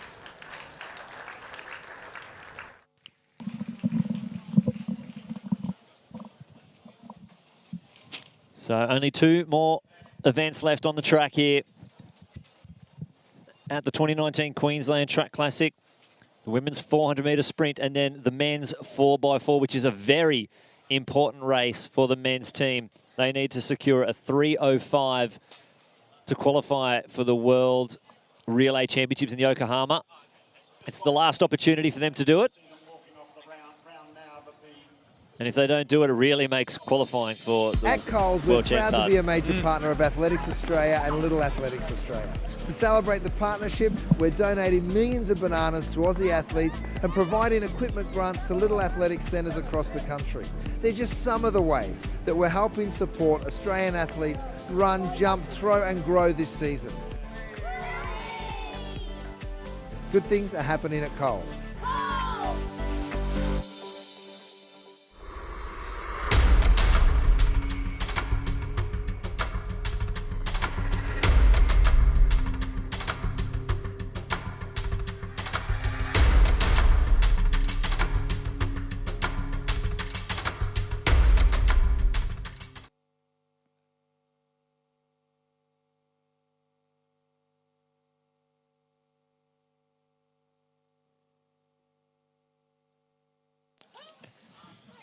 All right, so back after those short ad breaks from our sponsors, Coles and BLK. And it's time for the women's 400 metres. Should be a good field. Yeah, it's a very Queensland field, but right in the centre there, Lauren Wells, stalwart of the 400 hurdles and 4x4 teams. 52.56 personal best this year, back in March in Canberra. So she is finding some great shape, and you know, an athlete in there, Caitlin Jones running well, Ellie Beer, saw her at the press conference. We'll run back to our 3rd round attempts here for the long jump. Henry Smith looking just a little bit better there, not enjoying it too much though, plenty of sand time. Yeah, it looked like a slightly better jump, certainly in the run-up and the takeoff, but yeah, maybe just leaning back off the board a little bit.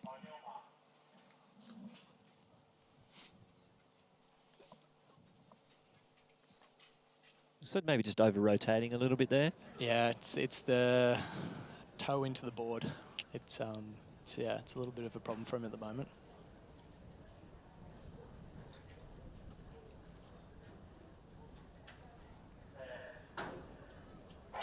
So from the inside, it's Banner, Garrity, Beer, Wells. Lane 6 is vacant. Jones, Ramsey, and Tanakoon. They work their way down the back straight. Caitlin Jones up onto the shoulder of Justine Ramsey. The 3L on the outside, it's Wells and Beer. They're going to fight their way, and Beer's already moving pretty strongly away from Courtney Garrity.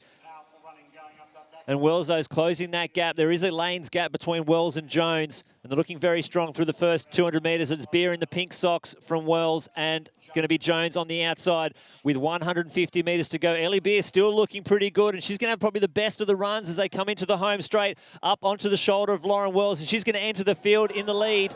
100 metres left to go. Ellie Beer, the youngster, only 16 years old, and she's pulling away from a class field here. Lauren Wells going backwards. Caitlin Jones fighting home hard, but Ellie Beer, she's going to take the win here. This is a great run from the youngster, 52.65 from the 16-year-old. That is a brilliant run. Unofficial time there. What a ripping pace. Tell you what. How is this women's 400 at the moment? Juniors coming out of nowhere and 52.65 unofficial. That is an amazing run there by someone who is still so young at 16 years of age. She set it up brilliantly. She had a great first 200 metres, started to make up a bit of stagger on Wells, and she led them into the straight and powered home. Didn't lose form. You can see still the control on her face all the way through to the finish line. Brilliant running there from the youngster. She's been running some quick times. She's a sub-1200 metre runner. She's run 23.8 windy, but just pure class there over the late, and just a controlled race. You know, set up well, had Lauren Wells to kind of cheat off on the outside, see what she's doing, and she's taking some scalps. Some massive scalps too. And obviously Lauren fresh off the PB down in Canberra. So she's in shape, she's in form. Caitlin Jones, former Australian representative. And here's the junior at 16 years of age taking the win at the Queensland Track Classic. And getting an interview from Tamsin Manu at the end of there. Okay, I'm here with the winner. She's a Queenslander, ladies and gentlemen, and she's 16 years of age, 52.5. You've just smashed your personal best. Thank you so much. I don't know how I did it. Oh, I did it with these girls, and they did all amazing, and it's just so good to be here. Well, as a junior, we should be talking about going to World Juniors, World Youths and all those things, but how about open world relays in Japan? Oh, that would be absolutely amazing. Even if it's not an individual spot, a relay, I just love to run with my teammates, yeah. I love it. Ladies and gentlemen, one more question. Ellie, what time do you think that you can run at Nationals next week? I have no idea. Hopefully, maybe another PB. I don't know, but I'm just super stoked to take a PB tonight. Woohoo! Are you running juniors or opens next week? Juniors. Juniors, nice. Ladies and gentlemen, what a superstar. Remember this name, Ellie Beer. What a run there. Her family used the hashtag here for the beer.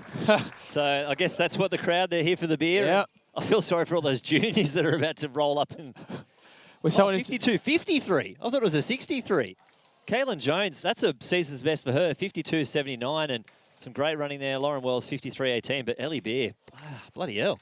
Tell you what, and honestly, it's almost lucky that she's not running opens because she would give them an almighty fright. Let's put it in perspective. She can go to the next 2 World Junior Championships. It's scary to think, isn't it? That's ridiculous.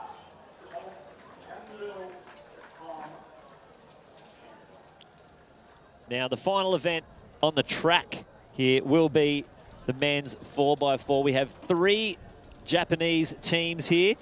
They have sent their full contingent of athletes. Their A team and B team will be competing. So we'll run through the B team. Will be in lane 3. Kaiki Izuma, Kuhei Itahana, Kosuke Hori, and Tomoya Tamura. I'll wait for Chris Matrevsky to get down on his 4th round attempt. Looked like 771 on the board for whoever jumped before Matrevsky there. Yeah, I'm not sure who it is because they've flipped the order now. Yeah, this is where it gets difficult for us. Yeah. Well, it might be Henry Smith if Cowley's there, who I think possibly might have gone 773. I think Henry might be after Cowley, maybe. We'll see.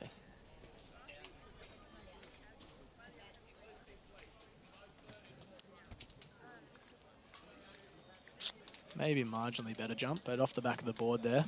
So he's still got quite a bit of room for improvement. Well, he's still got 2 more jumps there. We'll go to the Australian team in lane 4. Ian Halpin, Tyler Gunn, Alex Beck, and Steve Solomon. They did 3:05.00 to get themselves to the World Relays. That's a 4-time split of 46.25. The Japan A team here, Rikuya Ito, Kota Wakabayashi, Tachi Suzuki and Jun Kimura. In the Toyo University team, Takuho Yoshizu, Julian Drumi Walsh, Takuto Nakamura, and Shuichiro Matsubara. Now, Julian Walsh, he was the fastest guy in the field. He should be in the A team, but this is his last chance to ever run for Toyo University. Graduates very soon at the end of March, so he's going out with a bang. He wants to wear his uni colours one more time, and why not? It's a chance to do now. And on the outside, Fiji, they're also looking to drop a good time for the World Relays. Jim Colasau, Samuela Reiloa, Kameli Ravuthi, and Petro Veitongamaki. That was very impressive. Very impressive. I've got a Fijian friend, so.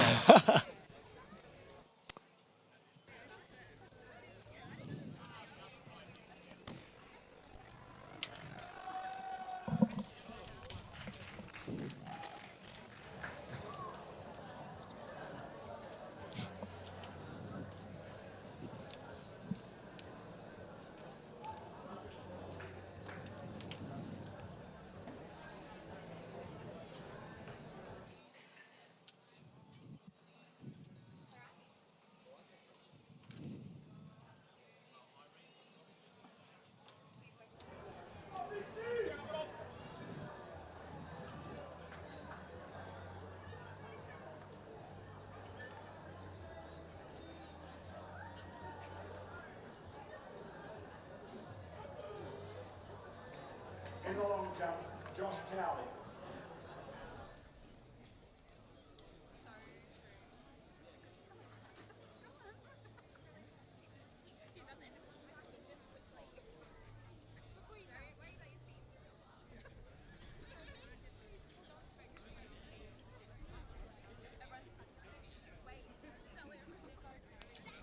So Josh Cowley on the runway, silver medalist from the Youth Olympic Games.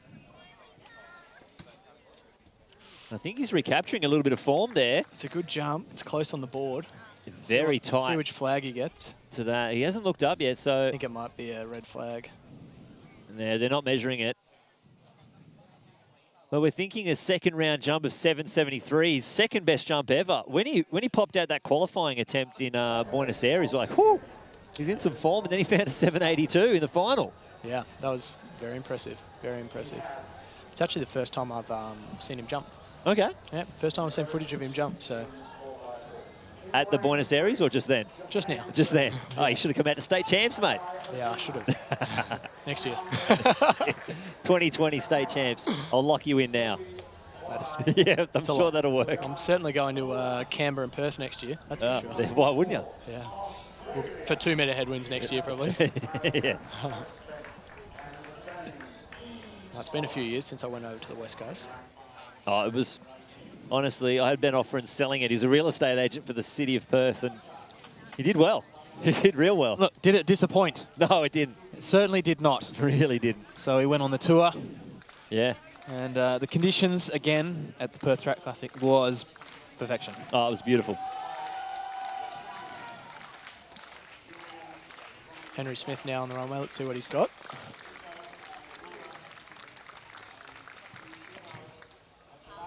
It's good on the board. That's a decent jump. That's a better jump. Decent jump. It's getting out towards 8 metres there.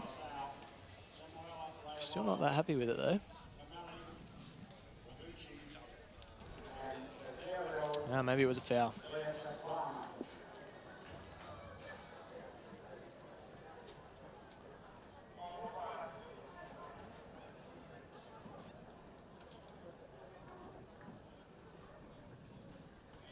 So for the Australian team, Ian Halpin to lead them off, the New South Wales champion, Tyler Gunn, got the fastest time by an Aussie this year, Alex Beck in third. Thank you very much. Queensland champion, and Steve Solomon, we all know his story, anchoring the team.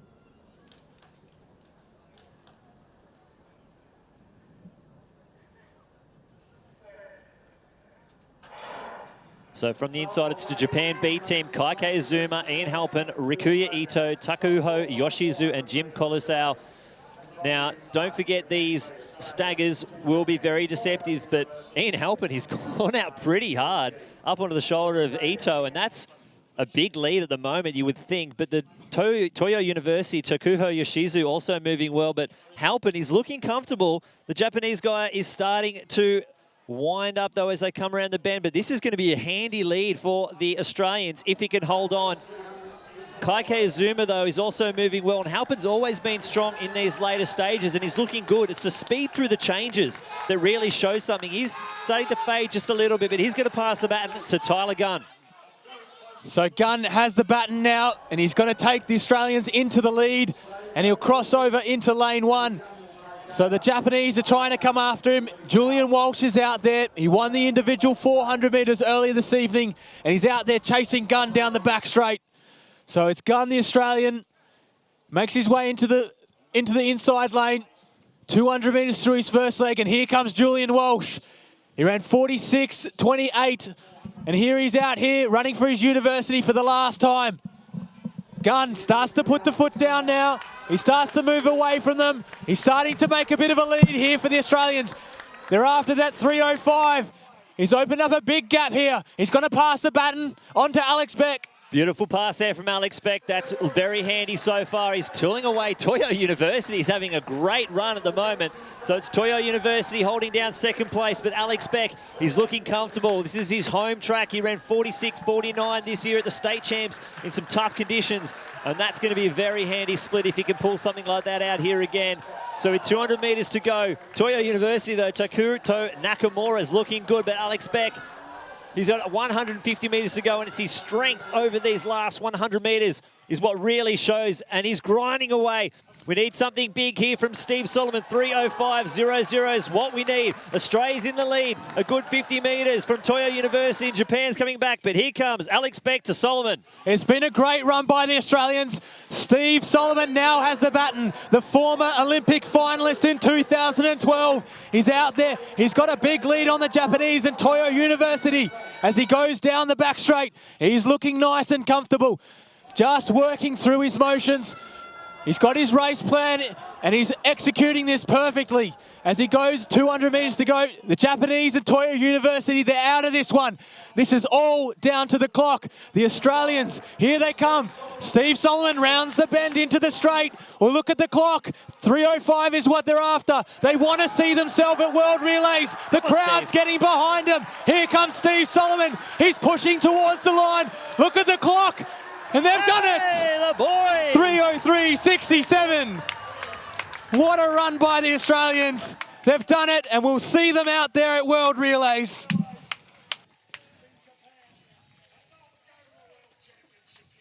What a run from the Australians. 3:03.67. They did it easy.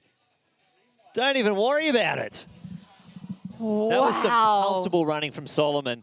You know, that was his first run. He hasn't run since Continental Cup. I haven't seen him race, and he looks good. Yeah, looks smooth. And how hard is it to run like that? You know, from out the front, he's just basically running a time trial, and it's his first run back, so his pace judgment might be out a bit. But, I mean, when you make an Olympic final at the age of 18, you know you've got class, so he looks fantastic. It's not only exciting for the relay, it's exciting to see what he can do in the individual this year. Wow, that was so exciting. Oh, what a way to finish it. Absolutely brilliant. It's going to be interested to see how Benny Offerins can talk to Steve without water being drenched over. Oh, well, that's Solomon's thing. I need to be doused straight after a race. Get That's in how you there feel now, after Benny. the long jump, Henry, isn't it? Yeah, similar feeling. Lactic high. Oh, what an effort by the lads. And this is the first time any of these guys have been together in this relay. Probably one of the first times Ian Halpin's run a 4x4. Well, hasn't he just made his name in the 400 this season and stepped up? And that's the thing that you can do if you have a good off-season and you train hard. If you run those fast times, you can find yourself being put into the Australian Quartet qualifying for the World Relays. It's just brilliant. And there's still spots available. They're not just going to take these four. Remember, there is a mixed 4x4 now too. So if they take 6 athletes, like Luke Stevens came up as a reserve, Murray Goodwin's been around, there are still spots. And, you know, some of these people can go over into that mixed race. And there's also people not putting their hand up for the 2x400. That's for damn sure. Look, this is if that's what they look like after this, after yeah, one no, 400. these guys are out, I think. But I mean, Alex Beck, maybe, but you know, it's just how exciting is that? Now, while all the excitement was happening on that 4x400 metres, Darcy Roper, his round attempt, an 8:05.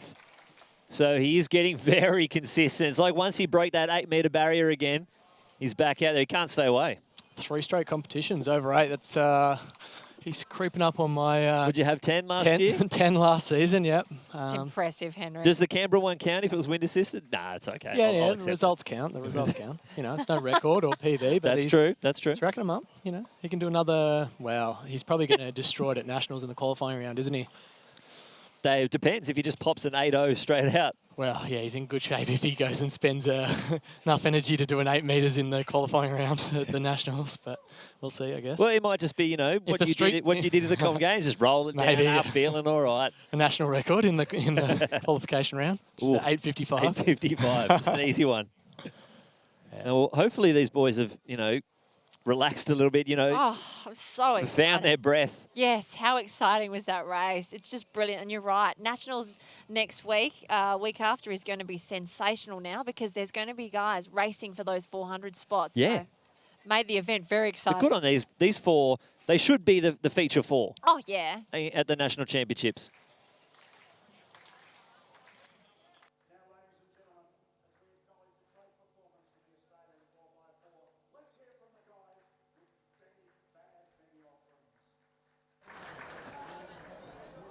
Down here with the 4x4 boys, they've just done it. 303 point something, but who really cares? Because you got the 305, you got the job done.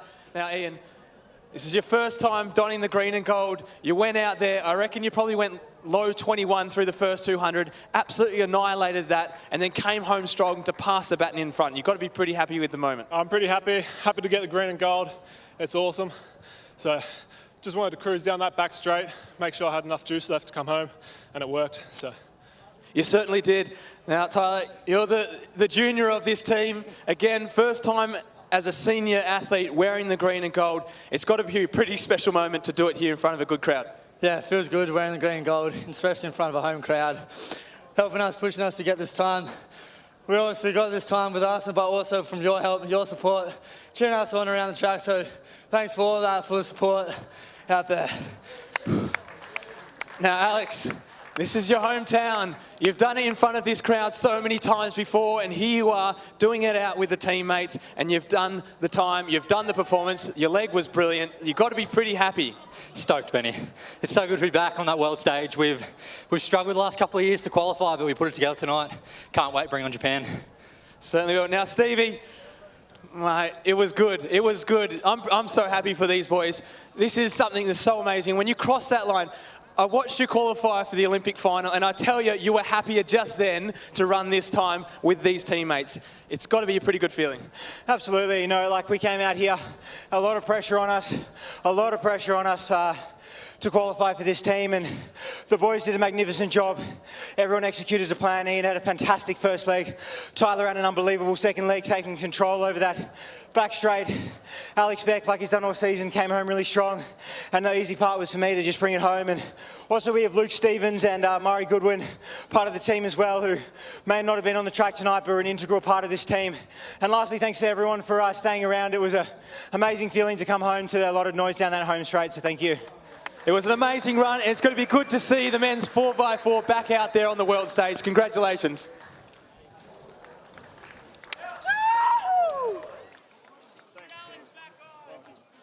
Fantastic, guys.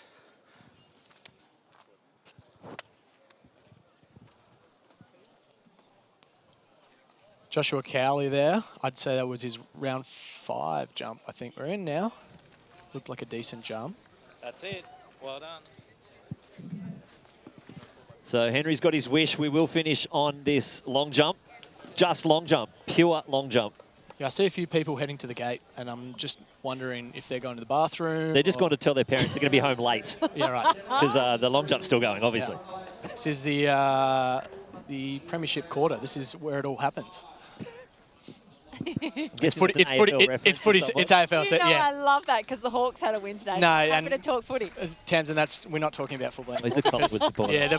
Oh yeah, no, last Enough said. game. Yeah, Henry Smith's on the runway. Thanks, Tamsin. And you know I'm a big fan of Henry, Sandringham athlete. Ooh, not bad, not bad. Lost a little bit of speed in that second to last and last stride. but it's still a decent jump. I'd say high 7s.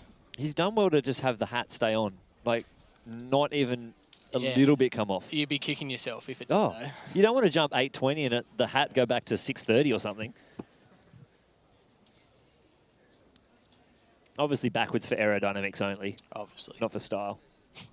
I'm not saying it's not a style thing. Do you know, it's like Henry, when my daughter Isabella was about 2 years of age in the Sandringham Athletics gym, Henry's really good at hula hooping. Really? So my daughter was trying to show him up at hula hooping, but I like to say that my daughter won it, but I reckon Henry won it hands down. We're just getting a little cameo appearance from the doctor. Right. He knows where the cameras are. He'll walk back in a sec. Yeah. Lynchy, what's the doctor's PB off the top of your head? The long jump? Yeah, he did long jump back in the day. Oh, wow. I'd be going well off the top of my head if I guess. I have no idea.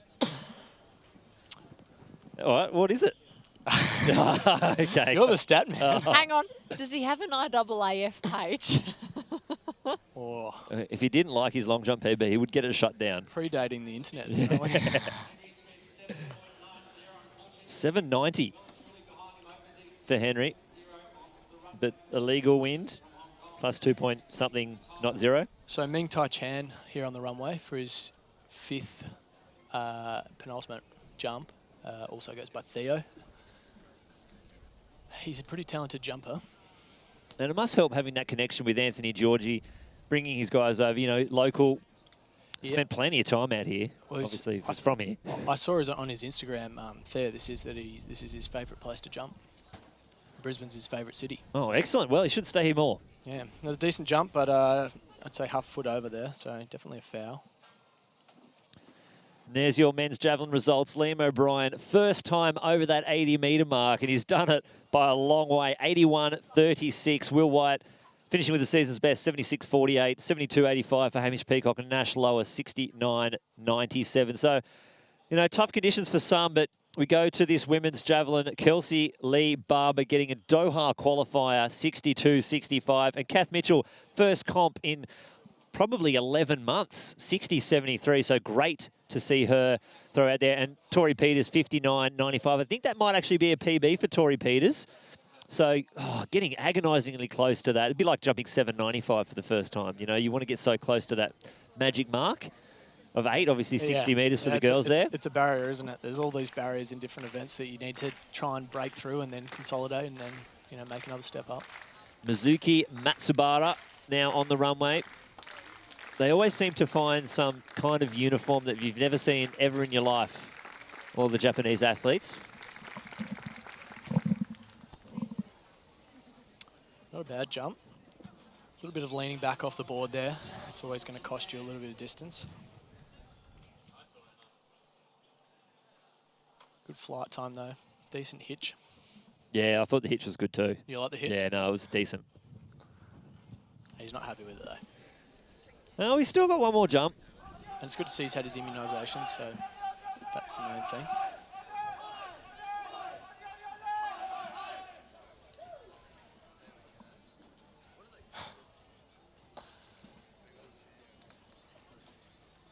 There he is, the doctor.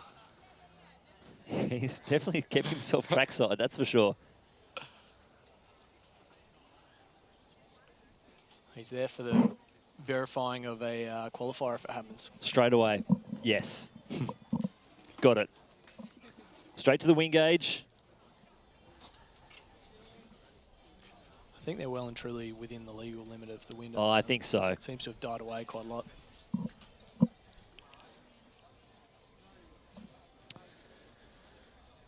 So Daiki Oda, I think we might be in the 6th round now.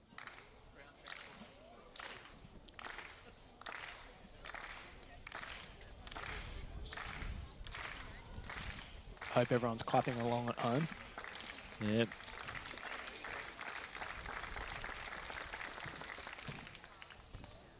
Oh, it's handy. Decent jump. I think it's pretty close to the plasticine though.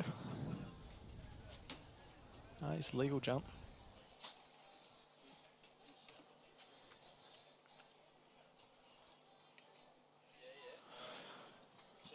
And then with Oda, you've got the hang technique. So It's more than one way to skin a cat, obviously. And in the long jump, that's usually either the hitch, the double hitch, the hang, or some variation of the two.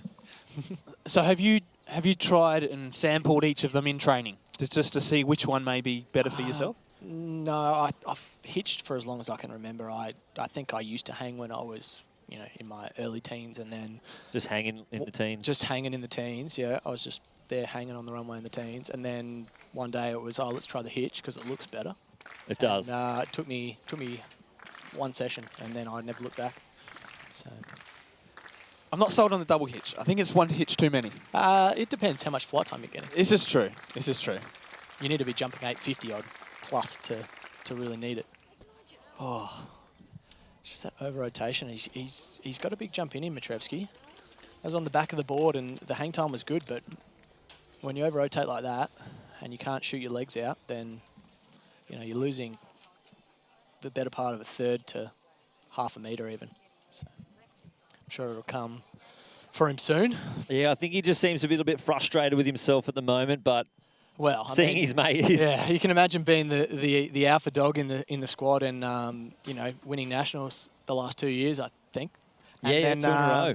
And then, you know, suddenly you're demoted to third in the squad, let alone in Australia. So 2 years on top at the national titles, then it's a short fall, but hopefully, you know, the boys, it's all obviously fun, and the better they jump together, the better the squad goes. Look, the best thing for them is that they're competing, you know, on a daily basis, not just in competitions, but in, you know, sprint reps, in the gym for PBs, no doubt, and you know, that's what drives you forward. I know when I was younger, I was constantly trying to pick off somebody. Yeah, exactly. Hibiki Suha here, shooting one out. That's not a bad jump there. Toyo University. I'm really glad I would like to say a big thanks to, if you're still watching back home in Japan, Toyo University sending a big squad out here with very talented athletes. We've got some squads from South Korea, Hong Kong, a fair few actually from Japan, Fiji turning up for that 4x400 as well. Great to have a bit of international flavour out here to mix it up with the Australians, and you know, the next step up. I think a lot of these Japanese athletes are hanging on for the national championships. I'm not sure which squads. I know the Toyo Uni guys are actually flying back home tomorrow, so straight to the airport. No celebrating. They are staying down at on the Gold Coast, so I don't know if they'll be at Cavalav by the time they get home, but I doubt it. You never know, though, do you? Oh, maybe they go to the casino. So last jump here for Josh Cowley. Let's see what he can do. He's giving it the Jai Tarima there. Hey? He's just giving it the Jai Tarima, the old well, he focus. He does focus on the runway. train with Stacey, Jai's brother. He's picked it up.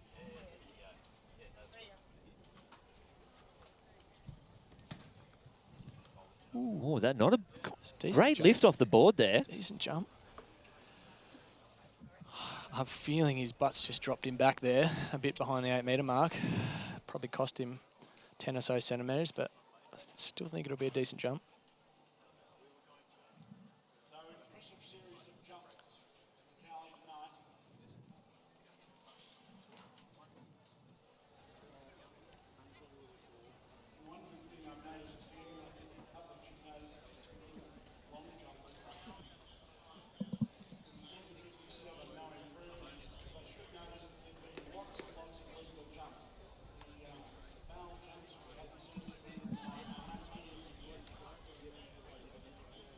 So Henry Smith now.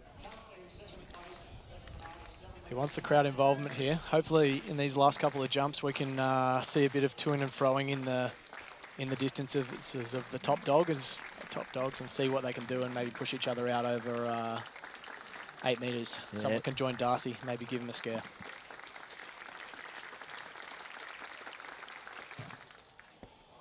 Oh.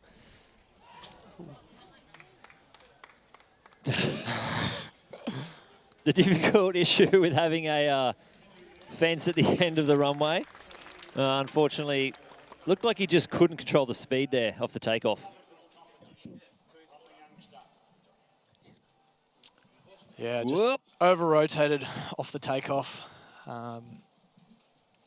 know, don't want to coach him too much over the live stream, but yeah, just, you know, chest sort of rotated forward and yeah, hips went behind a little bit, and that's what happens when you over-rotate. You know, everyone does it every now and again. I've seen some good ones from Fabrice back in the day. Oh, seen Na and Ang do it. Na's done giant one. I actually did it at the APS schools comp when I was in year 12 in front of St. Kevin's. I was at Melbourne Grammar, and the warm-up jump. I'm sure they did that. Let you forget it. Over-rotated face plant in front of the whole bloody clan of St. Kevin's boys. It was a disaster. So Theo now, his final attempt. I think sitting third. Oh, that's a big foul. He's obviously really throwing it all down on that last rep. He's pushing for that 8-metre jump, but unfortunately, yeah. Now, not a lot of, you know, obviously the crowd works off the athlete, whether the clap turns on. There's not much of a request for the clap tonight.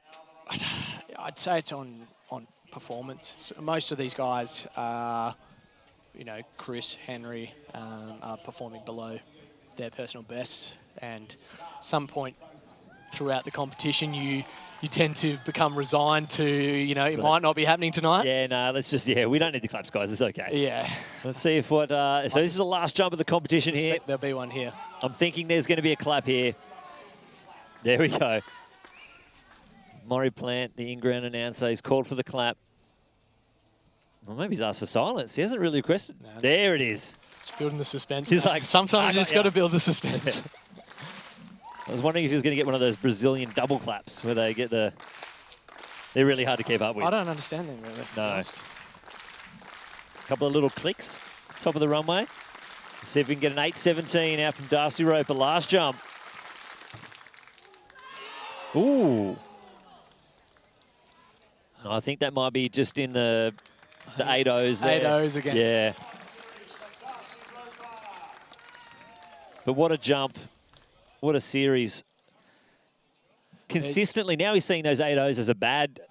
Well, he's broken the barrier of the 8... I mean, he broke the 8-metre barrier so young, but you then got to consolidate, and it's taken him a few years, but, you know, he's well on his way to consolidating now, and, you know, the next step is to take it overseas and see what he can do internationally and, you know, push on and try and get that World Championship qualifier and take it to the senior level. Yeah, exactly. I think consistently, and that's something that can get him through that qualifying round where, it's, you know, some people do struggle to get those big jumps out all the time. If he can always be hitting those 8s, should see him in the top 12 all the time. Yeah, absolutely. I mean, those 8-metre jumps will make you an Olympic final. You mean, you've got to make it to the Olympics in the first place, often harder than making it to the final. And yeah, you do see that.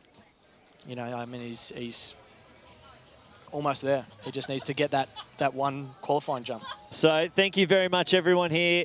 Thank you to Henry Frayne, Tamsin Manu, Banoff Rains, Matt Lynch. We're back for Nationals. No more track classics left for 2019. Nationals Sydney from April 1st to April 7th. Stay tuned for plenty more here on the live stream.